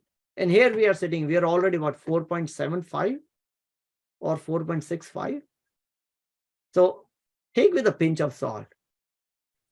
Whatever PhDs, the big teams of PhDs that Fed has, no one knows what's going to happen in the market in next 1 year, right? They are economists and they couldn't figure out what's the right what's the inflation gonna be? How are they gonna force them to change their tactics? Who knows? Who knows that if they couldn't figure out then, why should I put all my faith on Fed again and say now they figured out that the inflation or their rate hike continues to go higher or lower, whatever the Fed people say. Right? It's not the first time and probably won't the last time when market and economy surprises them. Thought this is an interesting chart. All right, and Fed also told they're expecting recession later this year. So what is it? Should I sell? If the recession is setting in, ignore whatever I discussed on reasons to divorce the stock. Right? So recession coming in is not one of my reasons to sell the stock, but could be for many people. Hey, if Fed is saying that the recession is coming in, who knows better than the Fed? I mean, if you look at this chart, I think they also didn't know anything. But let's assume that they know something, that the recession will set in. So should we sell the stock? So go back to the history. If you look at this, how the stocks are performed during recession, 6 months before recession, 12 months before recession, 6 months after, 12 months after recession, 2 years after recession. I'm not willing to sell my stock. I mean, I don't sell anyway, but look at the history. Generally, stocks will bottom out 6 to 12 months before the recession sets in. When I say generally, I mean looking at a historical period. This is not science that stock has to follow this rule, but historically, look at the recession periods, and when the SPY has bottomed out, it's generally 6 to 12 months before the recession set in. And so all the talks that you hear about, oh, recession coming in, it's going to be bad, fear mongering that we see, also take a step back, look at the history.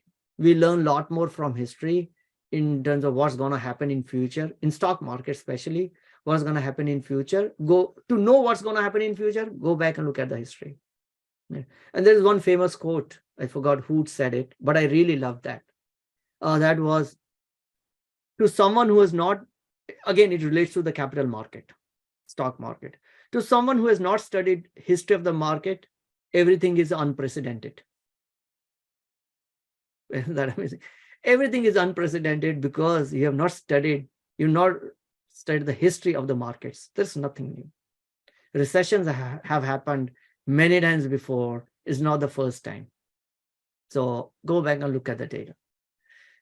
All right, that was an interesting one. What else? Highest number of bankruptcies have been filed by companies. So this is from SP Global, from a Twitter account, Daily Shot, in terms of number of companies that have filed for bankruptcy. And this is perfectly okay. I think we need these. We need these to cleanse the system. We need these. I mean, we didn't have it for many years because of a free money. A lot of zombie companies were being supported by, free money being floating in the market. So we need to have that cleansing going on. So I'm not surprised by that. I think we will all come out stronger after this cleansing. And the future EPS is falling. Another downward revision from -7% to 13%. So this is 2023, the revision from, last May, $102, now revised down to 90. So the real economy seems that we will have recession, companies will have trouble. There will be probably more job cuts, but that doesn't tell anything about how the stock will want to perform. We don't know what Fed might come and say, and the stock may change.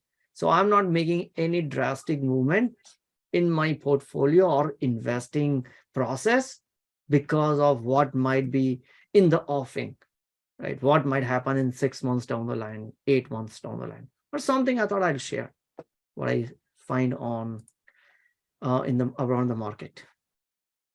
Dave says Q1 should be okay. I think due to Q4 2022 cautious forward guidance. Q2, yeah, Q2, Q3. They already. You're right. So Q1, look at the bank result that came out so nice. Q2, Q3 revisions are already now being downgraded. So with the official definition of a recession, yes, that's what it is. GDP negative for 2 consecutive quarters.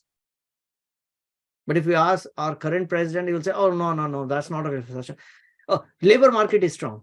But because you asked for an official definition, as per my last reading, we haven't changed that official definition. It's a different matter that administration doesn't consider it as a recession definition. But yes, that is the official definition, is GDP negative for 2 consecutive quarters. We had it 2 times already after COVID, I guess. Okay, what else? De-dollarization. This topic doesn't die, man. It's every week, one or other stuff will come around de-dollarization. Again, like I said, the USD is a big ship, not going to sink in a day or a few years. It will be decades. So, but interestingly, this was a Brazil's president. It is not some of the crypto bros who are talking about de-dollarization. The reason I put this is because Mr. Lula, Brazil's president, they had a meeting with all the BRICS, representative of BRICS countries in China, and his made a comment was, what did it say, is why can't we do trade based on our own currencies?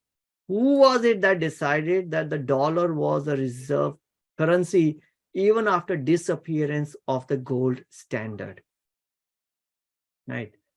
That's important. Now, I think another stat is the GDP of, is a GDP or a trade, something, but there's some metric of a BRICS country is higher than the G7 countries.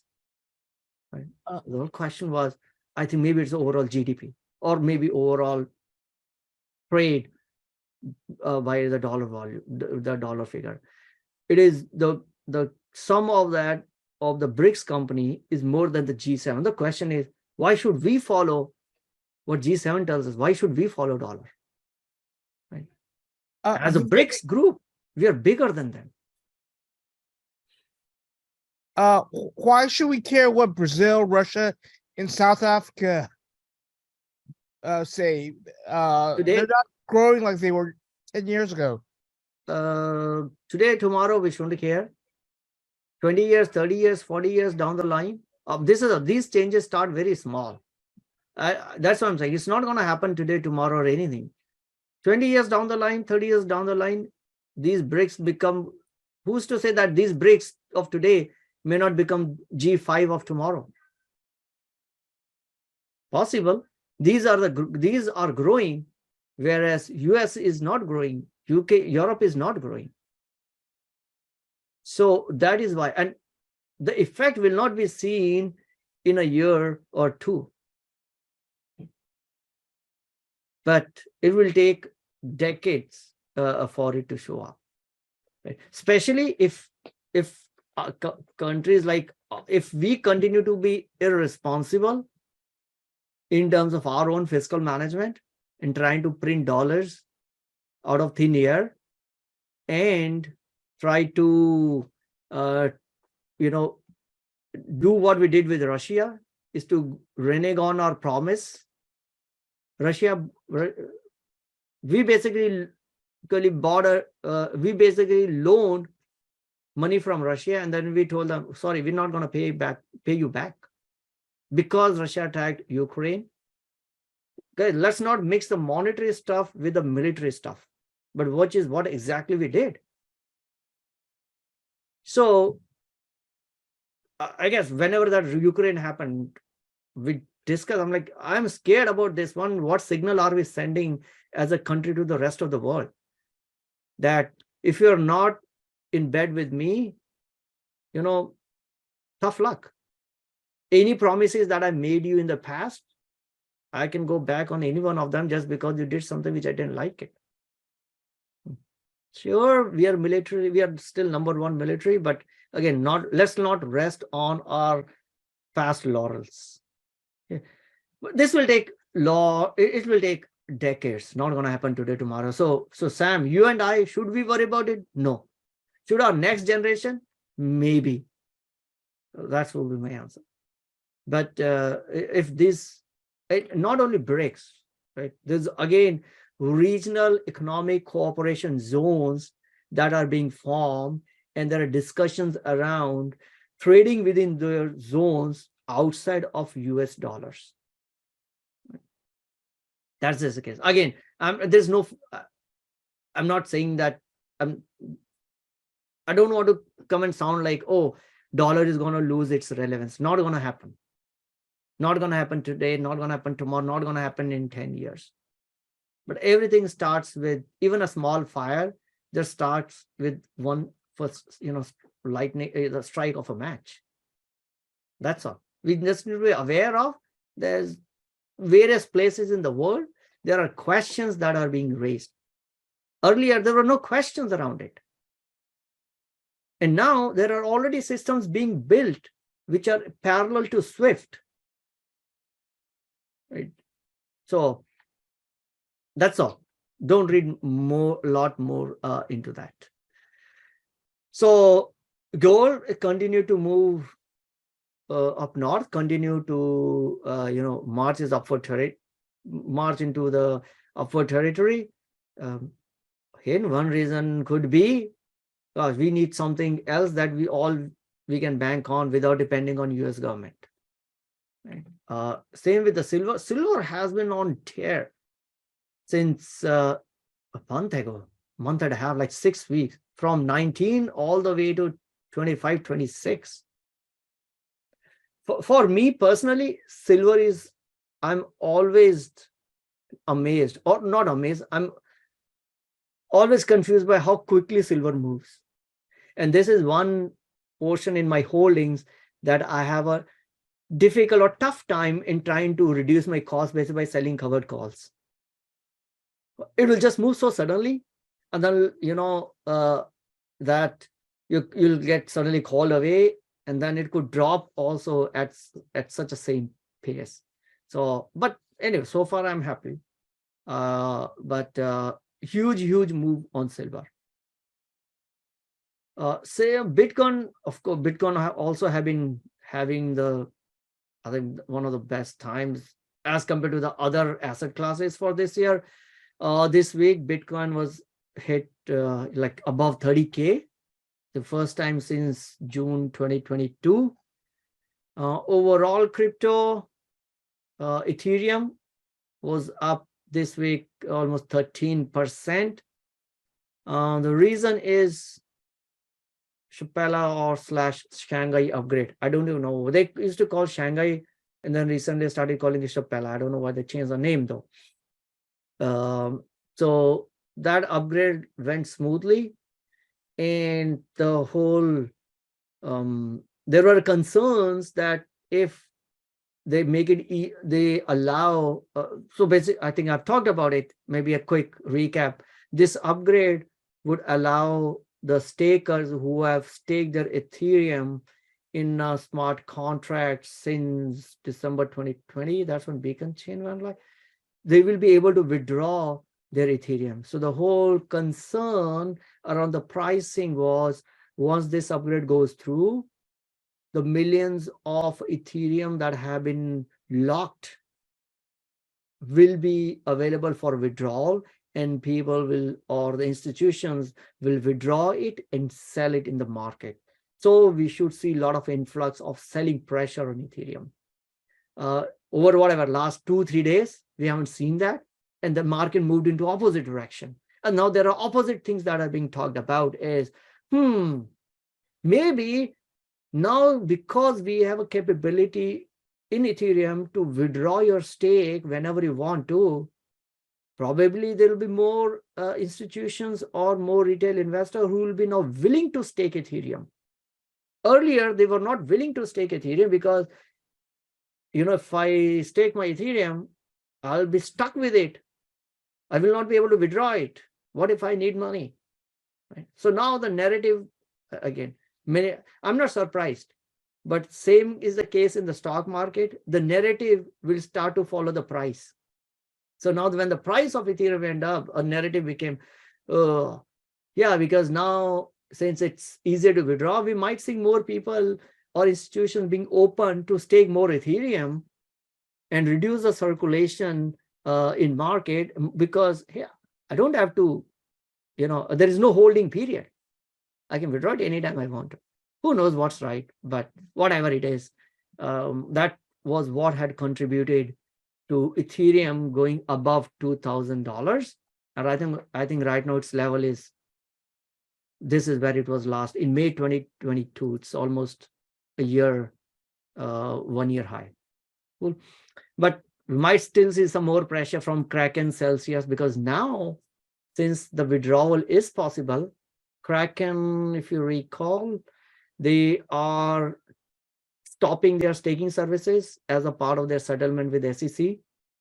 So if any one of their Kraken users had staked Ethereum, those all will be unstaked. Now it is possible to do it. Same is the case with Celsius, which is in bankruptcy court. Now they will be able to withdraw their Ethereum from Ethereum contract. So while I was reading this, I'm like, isn't this great that even law enforcement or a judge can't force to withdraw the Celsius, to force Celsius to withdraw Ethereum before this upgrade goes through, because no one controls, right? It's just protocol doesn't support it. So anyway, that was all on the crypto side. Overall, NASDAQ index is up 16%. We don't see that very often, man. We don't see that very often. And that's one reason why I'm still trying to hold a lot more, reduce my cost basis by having negative deltas, trying to sell a lot more calls and call spreads, because I think when I checked last in the end of March, I was up almost 20%. I'm like, this is not going to continue. Right? You can't be up 20% quarter to quarter. This is too much too soon, kind of a stuff. Well, who knows? I don't know anything. Market could still go crazy. So idea is just reduce the cost basis. Yeah, if it continue to go higher, well, I'll still make money, maybe a little less, but that's fine. I just want to make sure I am okay with the amount of deltas that I'm holding in my portfolio. Right? Cost basis reduction, always on. S&P is up almost 8% for the year. Right? Last week, looks like the tech was a little challenged, especially Microsoft, Apple, Google, Amazon. Financials did great. JP Morgan, last year almost at the same time, it was, I think Jamie Dimon talked about economic tsunami. And now JP Morgan reported windfall gains, like their net profit is up 49%. And we're talking about banking crisis. They were the beneficiaries of the banking crisis. So again, take it with a pinch of salt. What Jamie Dimon says. He's been crying wolf. It's going to be so bad. And then it's like JP Morgan results are, I would say, beyond what anyone could have expected. What is JP Morgan's stock price? It was up, I think, 7 or 8% or something like that. Yeah, 7.55%. I did not have any buys or sells for this whole week. Few other news, and then we will wrap up. I know we just are over time. Quickly go through it. Tesla does it again. It is the 5th time since January. which is, hey, they're cutting their prices of various cars. I don't know what is driving it, but now Model 3 will be cheaper by $1,000. Y will be cheaper by $2,000. Now it's under 50K. S 5,000, X 5,000. So if you're in a market for Tesla, I don't even know. Now you should go and buy it, or is there going to be a sixth cut that may be coming in? Because after 1, 2, 3, I thought it'll done. But no, that we got one more cut. Anyway, why is it? Because Tesla is seeing some softness in demand? Then I don't know. I'm asking a question. It's still a 60% of EV market, but it has come down from over 75% last year. The competition is in. Now it is showing up in numbers. Their market share is down from over 75 to now 60, right? It is a start. Or is it to squeeze out other car makers? Tesla has a healthy gross margin than any of the other automakers, right? I think Tesla's gross margin were, if I recall last time when we reviewed, were around 19%. It was in high teens. Whereas the traditional automakers, GM, Fords, are looking at 5-6%. Whatever. So is it to squeeze them out? Or maybe Tesla saying, gosh, I have enough gross margins. Cutting $1,000 prices by this won't impact me much. But if it helps to drive the demand, maybe a good business decision. Right? We will see. Asif said, does the media track every 1,000 price reductions at various dealers of FMGM, BMW, etc.? I think media does try when is Elon sleeping, when is he sneezing. So, so here's the thing, right? It's easier for media to track what's happening with Tesla because there's no website. Whereas the pricing of other cars, it's opaque. Right? You never know until you steps in the dealer what the price that you're gonna get. But same thing like in a crypto. Why all the scams are coming? Because it is easier to identify, because it's a public blockchain. It is easy to identify a scam, and then that's what got reported. There are a lot more scams happening using US dollar cash. Doesn't come out because unless there's an investigation, unless there is some cops behind it, some detectives behind it, who's got a time?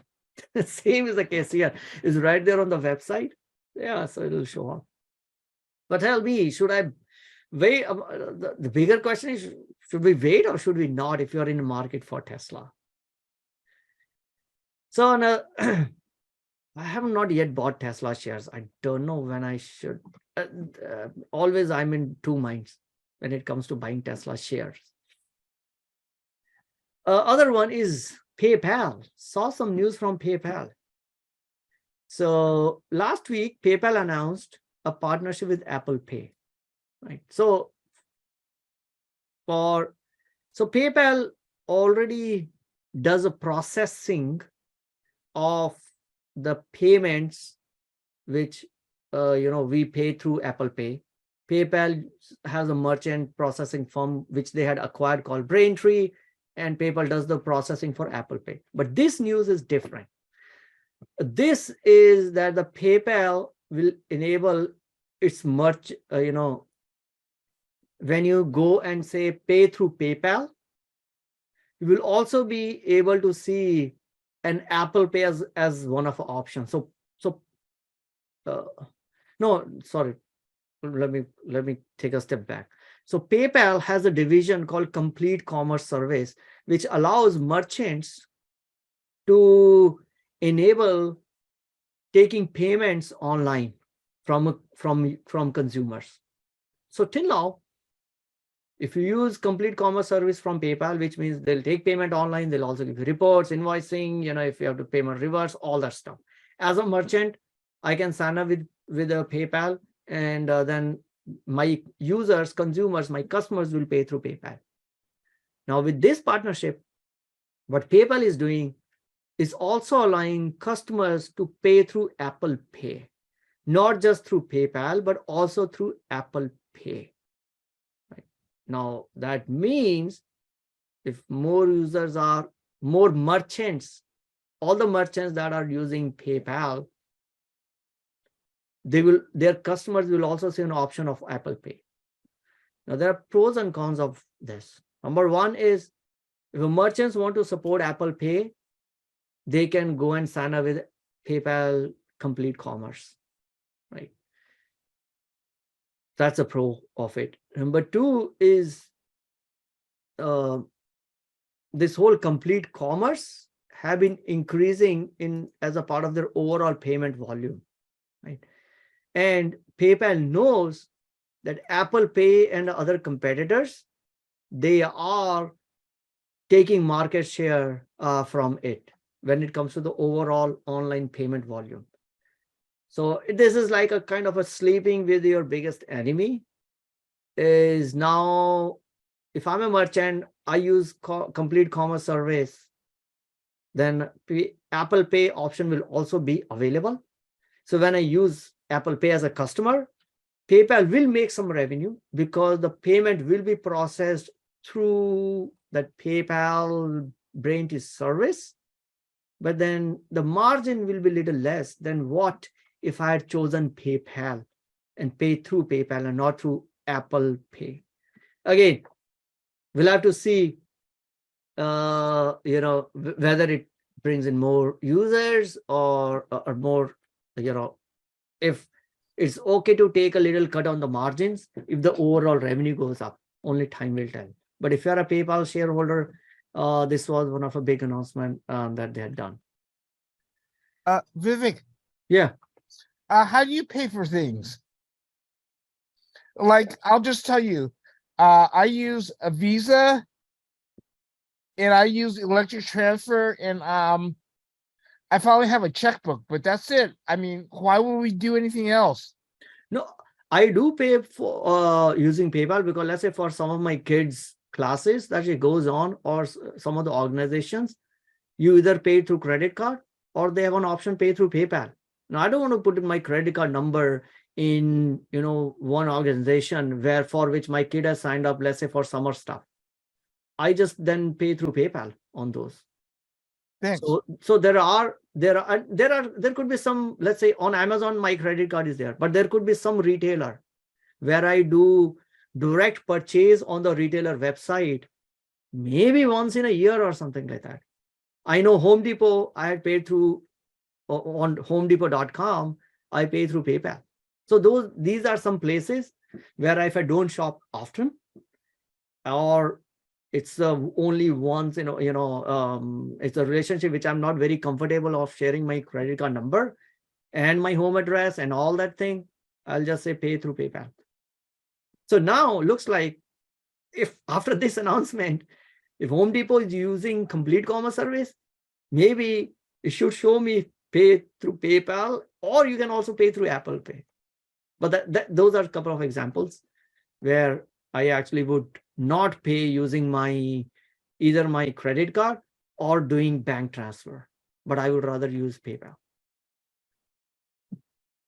Vivek, I just had a bad experience with not a grade A experience with Home Depot, and I guess I do use PayPal. Yeah. But yeah, they're not that great. They're a little bit. They're about Walmart quality. Oh, I don't know. No what Amazon. Yeah, I don't know what you bought or anything. I've been happy with some of the stuff that I bought on Home Depot. But again, I don't shop very often on Home Depot online. It's close by to my place. Most of the time I go and buy it, but something I don't find it there. And then that's the reason why I just had paid through PayPal. Anyway, oil. We talked about oil. The oil have declined as compared to last year where it was. The reason is we've been taking, I don't know, is it called pumping oil out of SPR? Because we're not pumping it out of the ground, or maybe I don't know where those bunkers are, those tankers are. Who knows? But the net is our strategic petroleum reserve.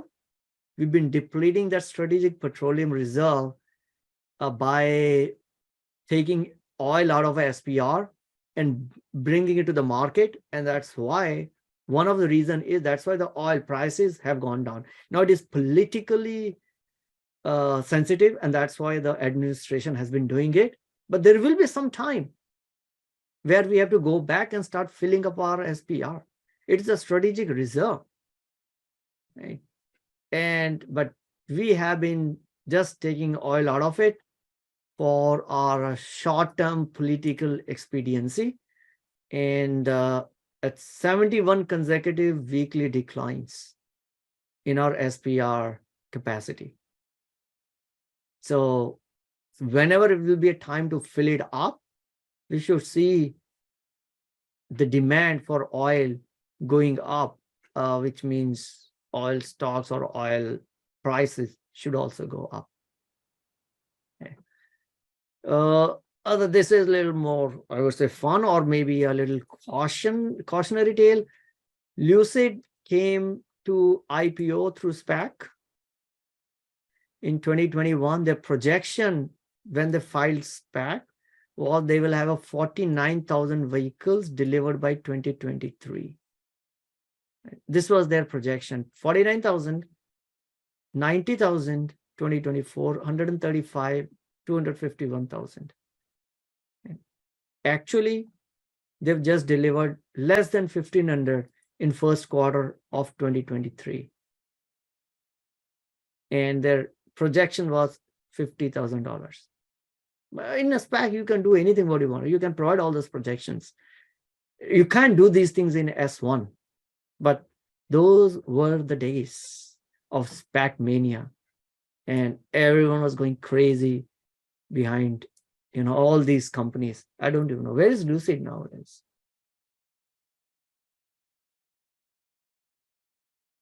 $7. What's his journey has been? There we go. $10 SPAC, opened up, listed for IPO, 64. Another round of euphoria, what, 55? Now the reality is setting in. Back to $7. Another thing which I saw, and this is, I want to add this company in my watch list. Tesla is one which is always in watch list. SoFi is another one. Now I think, Asif said, Tesla delivered 4,000 a billion. Yeah, exactly. And then you see those rosy projections amounted to nothing. And the Lucid, Fisker, all these, I think of all these new companies, I'm a little more comfortable, looks like, with Rivian than anyone else. Again, I don't know it, just to make sure I'm open with my position. I don't have any position in any of these companies. But something that I do want to, when the time will be right, when I would want to add another ticker to my portfolio, I'm looking at SoFi as well. And the reason is, I saw SoFi, news around SoFi is SoFi bolsters mortgage unit with Wyndham deal. Essentially, they bought a fintech company. They bought a mortgage lending company. That's not the only reason. Because this is, I know that SoFi also bought Galileo in 2020, Galileo Financial Tech, which provides the financial services APIs. It's like a banking as a service. Then they bought 8 Securities in 2020. They also bought a bank. Now they have a banking charter. Then they also bought Technisys, the bank tech provider. Now they also bought mortgage. So rather than depending on just one revenue stream, to me now it looks like they are diversifying in the related areas of the businesses. Now, the reason why they're doing this, it's not that SoFi did not offer mortgage loans. They were offering it, but then through third parties. Now they want to do it, bring it in-house, because then the margins will be higher. Now, this is de-risking their dependence on student loan and whatever we are seeing with, the some of the students' loans may be forgiven. Or I think Supreme Court already delivered the judgment that maybe some billion would be forgiven, or it is still under consideration, whatever. The reason is now I'm looking at SoFi is building the scope of its business. Now it sounds a little more interesting to me. Not that I'm going to pull the plug right now. I have to see, is this really diversifying or it is diversifying? Is it making it worse, or is it adding more value to overall SoFi? For sure, this is not completely unrelated business. So it is not out of their wheelhouse. It is accretive to their current business. So that I like it. But I'll want to, now I'm becoming interested in SoFi. Earlier, they had only one game plan, which was around, started with the student loan. Didn't see much happening from others. Galileo was another one where I thought, okay, they're moving into the banking side, but now they're looking at the mortgage. So we'll see. Stock has been all the places. So I haven't had any ride it all throughout, but now it looks a little bit interesting to me. Again, I'm not right now looking to add any more tickers. Something has got to give. If a new individual company has to come in, only tickers that I've added, let's say over last 18 months is the ETF. So if something new individual stock has to come in, I have to find out who has to vacate a place for it. So I'm trying to be a little more selective nowadays. But then it means I have to do a little more work on individual stock and build more conviction, but that is okay. But yeah, so I'm putting SoFi in my watch list to see. Sam says Kramer loves SoFi, but now no comment. Oh, when it comes to Kramer, hold on. I saw some interesting tweet. Guys, we're done for today. But since Sam talked about Kramer, there was an interesting tweet. Excuse me. What he meant was he didn't know how to respond to what SoFi stock was doing. Okay. He loves the stock though. He loves the CEO too. Okay. Yeah, CEO Anthony Noto, he was earlier in Twitter and now with SoFi. But something about Kramer, again, it's more of a fun.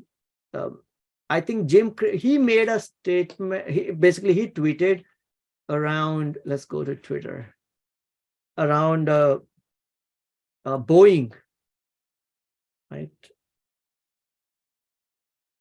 Jim Cramer.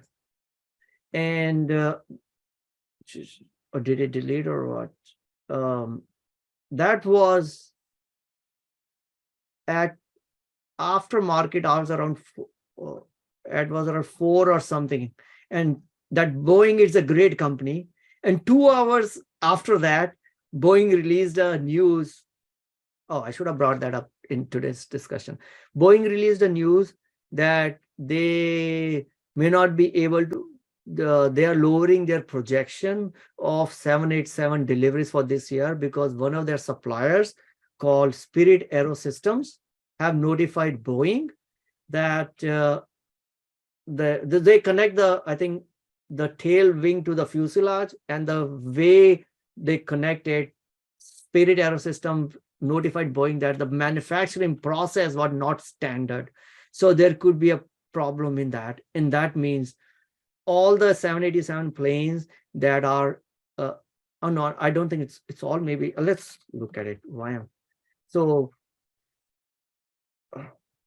all those planes will have to go through Spirit. Those planes will have to go through further, checks and maybe remanufacturing, whatever.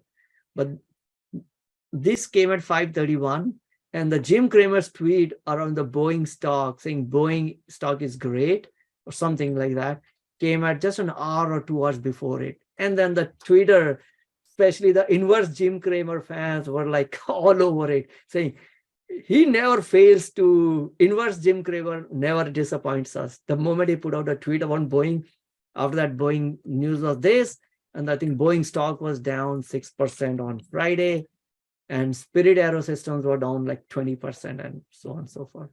Yeah. So you cannot ignore Jim Craver. People love it or people hate it. But just don't make your investment decision based on what he says. It's a good entertainment value for me. All right. I think that's all for today, guys. Unless there is any other questions, anything else, Sif, thank you for this image. I will save this. When to buy Tesla. Oh, that's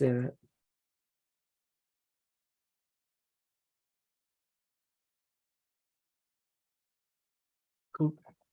All right. I don't have anything else. Unless if there are no questions, I guess we're done for today. I hope this investing process was a different stuff that we did, was useful. Anything else you want me to focus on? Do let me know. Okay. Dave says, do a test. Anytime you say new news, take the opposite side. Dave, I'm done with following or going in opposite direction on what I hear on CNBC. I learned my lesson. So it's a good entertainment value. Oh, by the way, I do hold Boeing in my portfolio, but I'm not selling it or buying it more based on what's happening with Jim Cramer on this.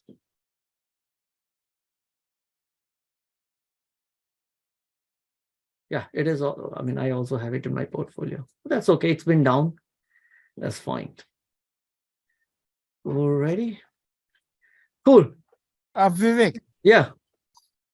I took away my order for Palantir and am trying to buy more Alibaba BABAF. Oh, that's a Hong Kong listed? Yeah. So, but that means I lost focus on Palantir. But see, what you do is you bring up stuff that we look into. Yeah, I mean, yeah, I think Palantir, we talked about it 2 months ago when it was like around $6. And I went back and did more study. I'm like, I am bullish on it. I'm buying Palantir. And then I guess I had shared every week when I told you I bought more. So right now I am, I think from a stock perspective, I am at my position what I want for Palantir to be, but now I have a strangle in place. Now I'm only dealing on option. So if it falls down, I'll buy more. But I'm still bullish on Palantir. Which is safer, Rivian or Palantir? I haven't gone into details of Rivian, so I don't know if I can compare between these two. For me, these are apples and oranges, completely different segment, different business. So, and just from a stock price or how much the price will go in a year, I have no idea. I have no idea on where Palantir could go in a year.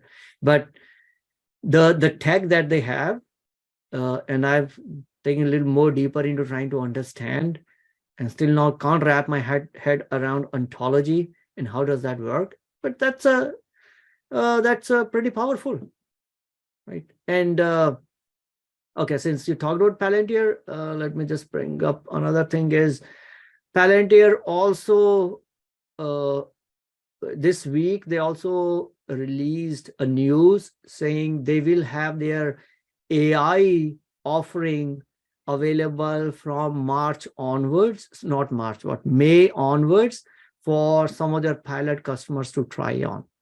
Now that is going to be a huge for Palantir. Now, huge not because, hey, they just tagged on a word AI.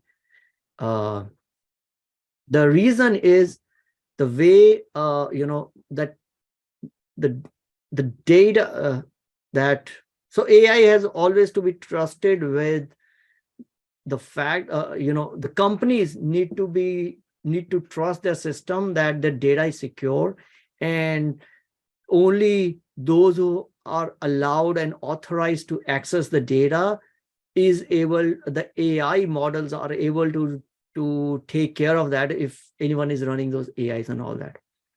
So Palantir's whole tech is built on for over years. They perfected that. Now they're trying to build in AI, in which if you have a question around when, I mean, you could, as a manufacturing plant, I could ask a question saying, which of my plant turbines are due for maintenance and how many turbine blades may be at a fault, because I've been collecting all that data.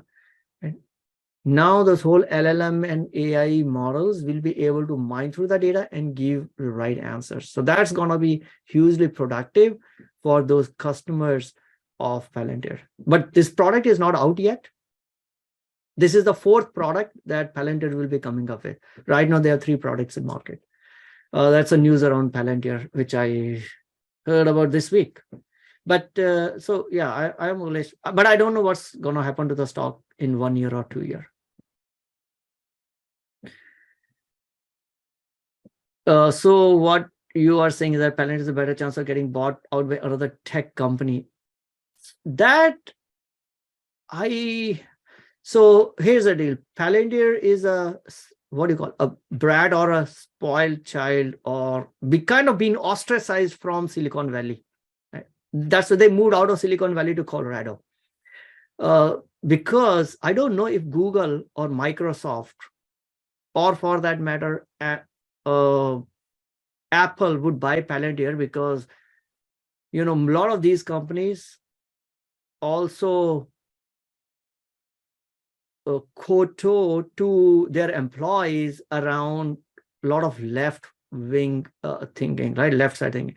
Palantir works with armies across the world. Palantir works with law enforcement agencies across the world. Palantir works with immigration departments in US, right? I don't think Google will buy it. But Google have had so much of a backlash trying to,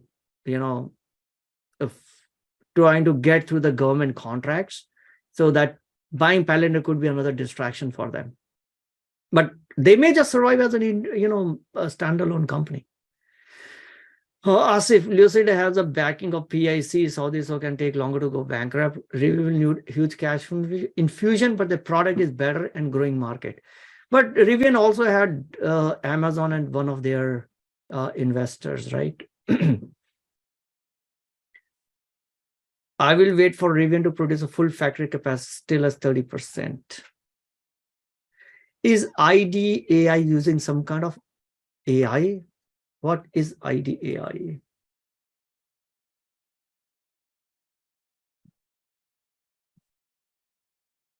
These stamps?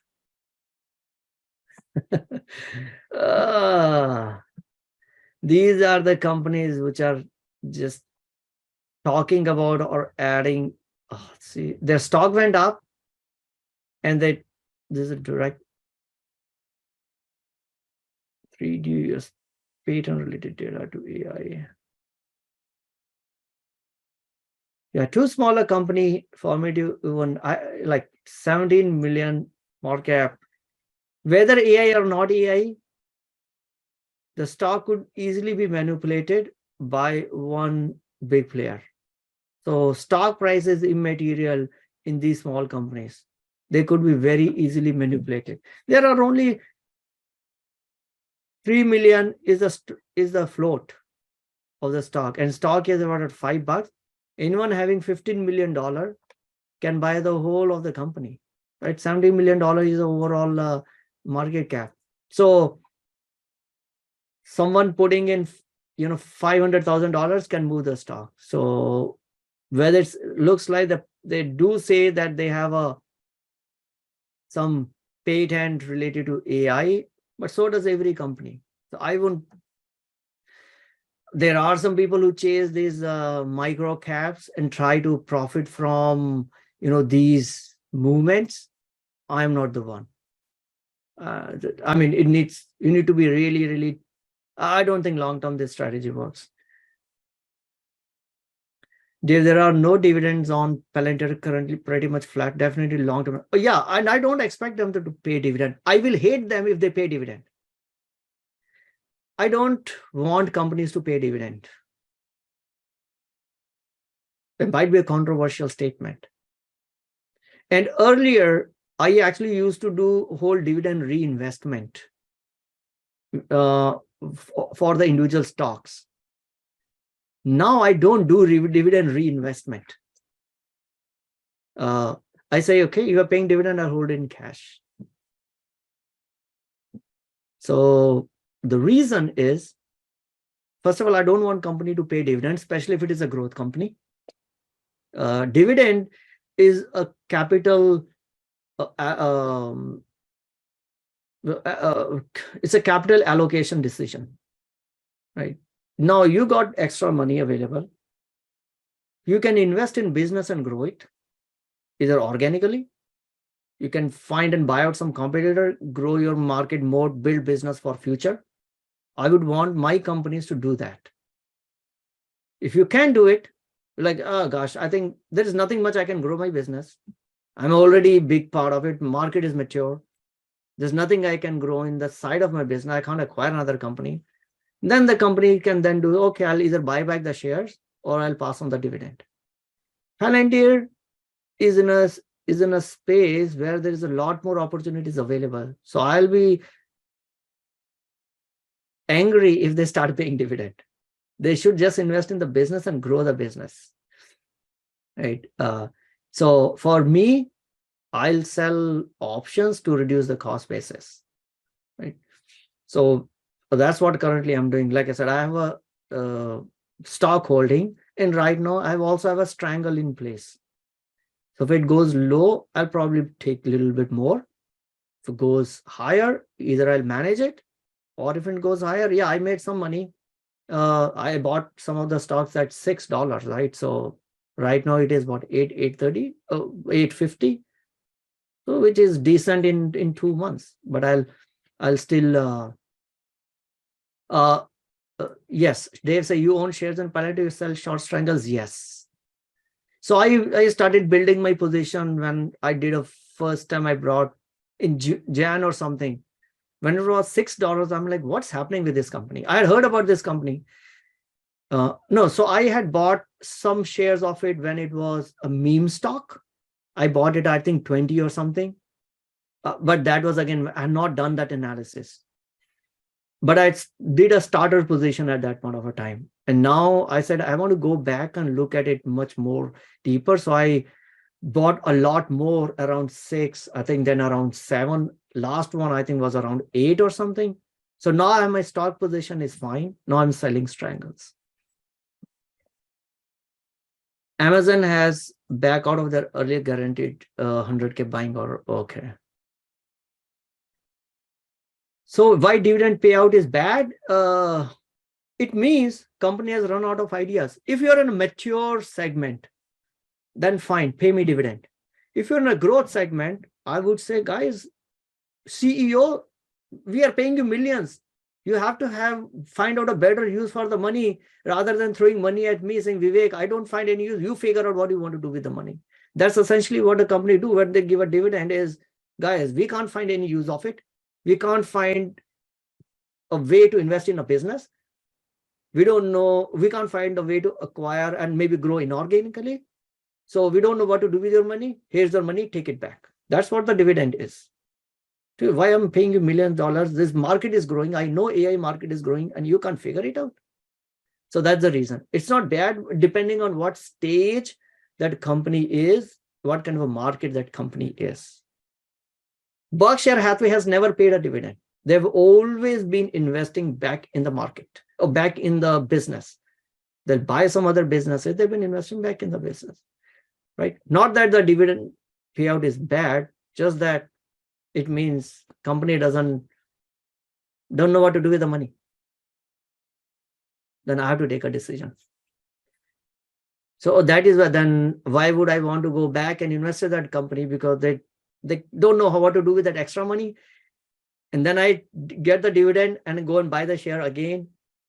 Dude, they already told me they don't know how to do with that money. So I'm going and putting my money back in the share. So I will use it and put somewhere else.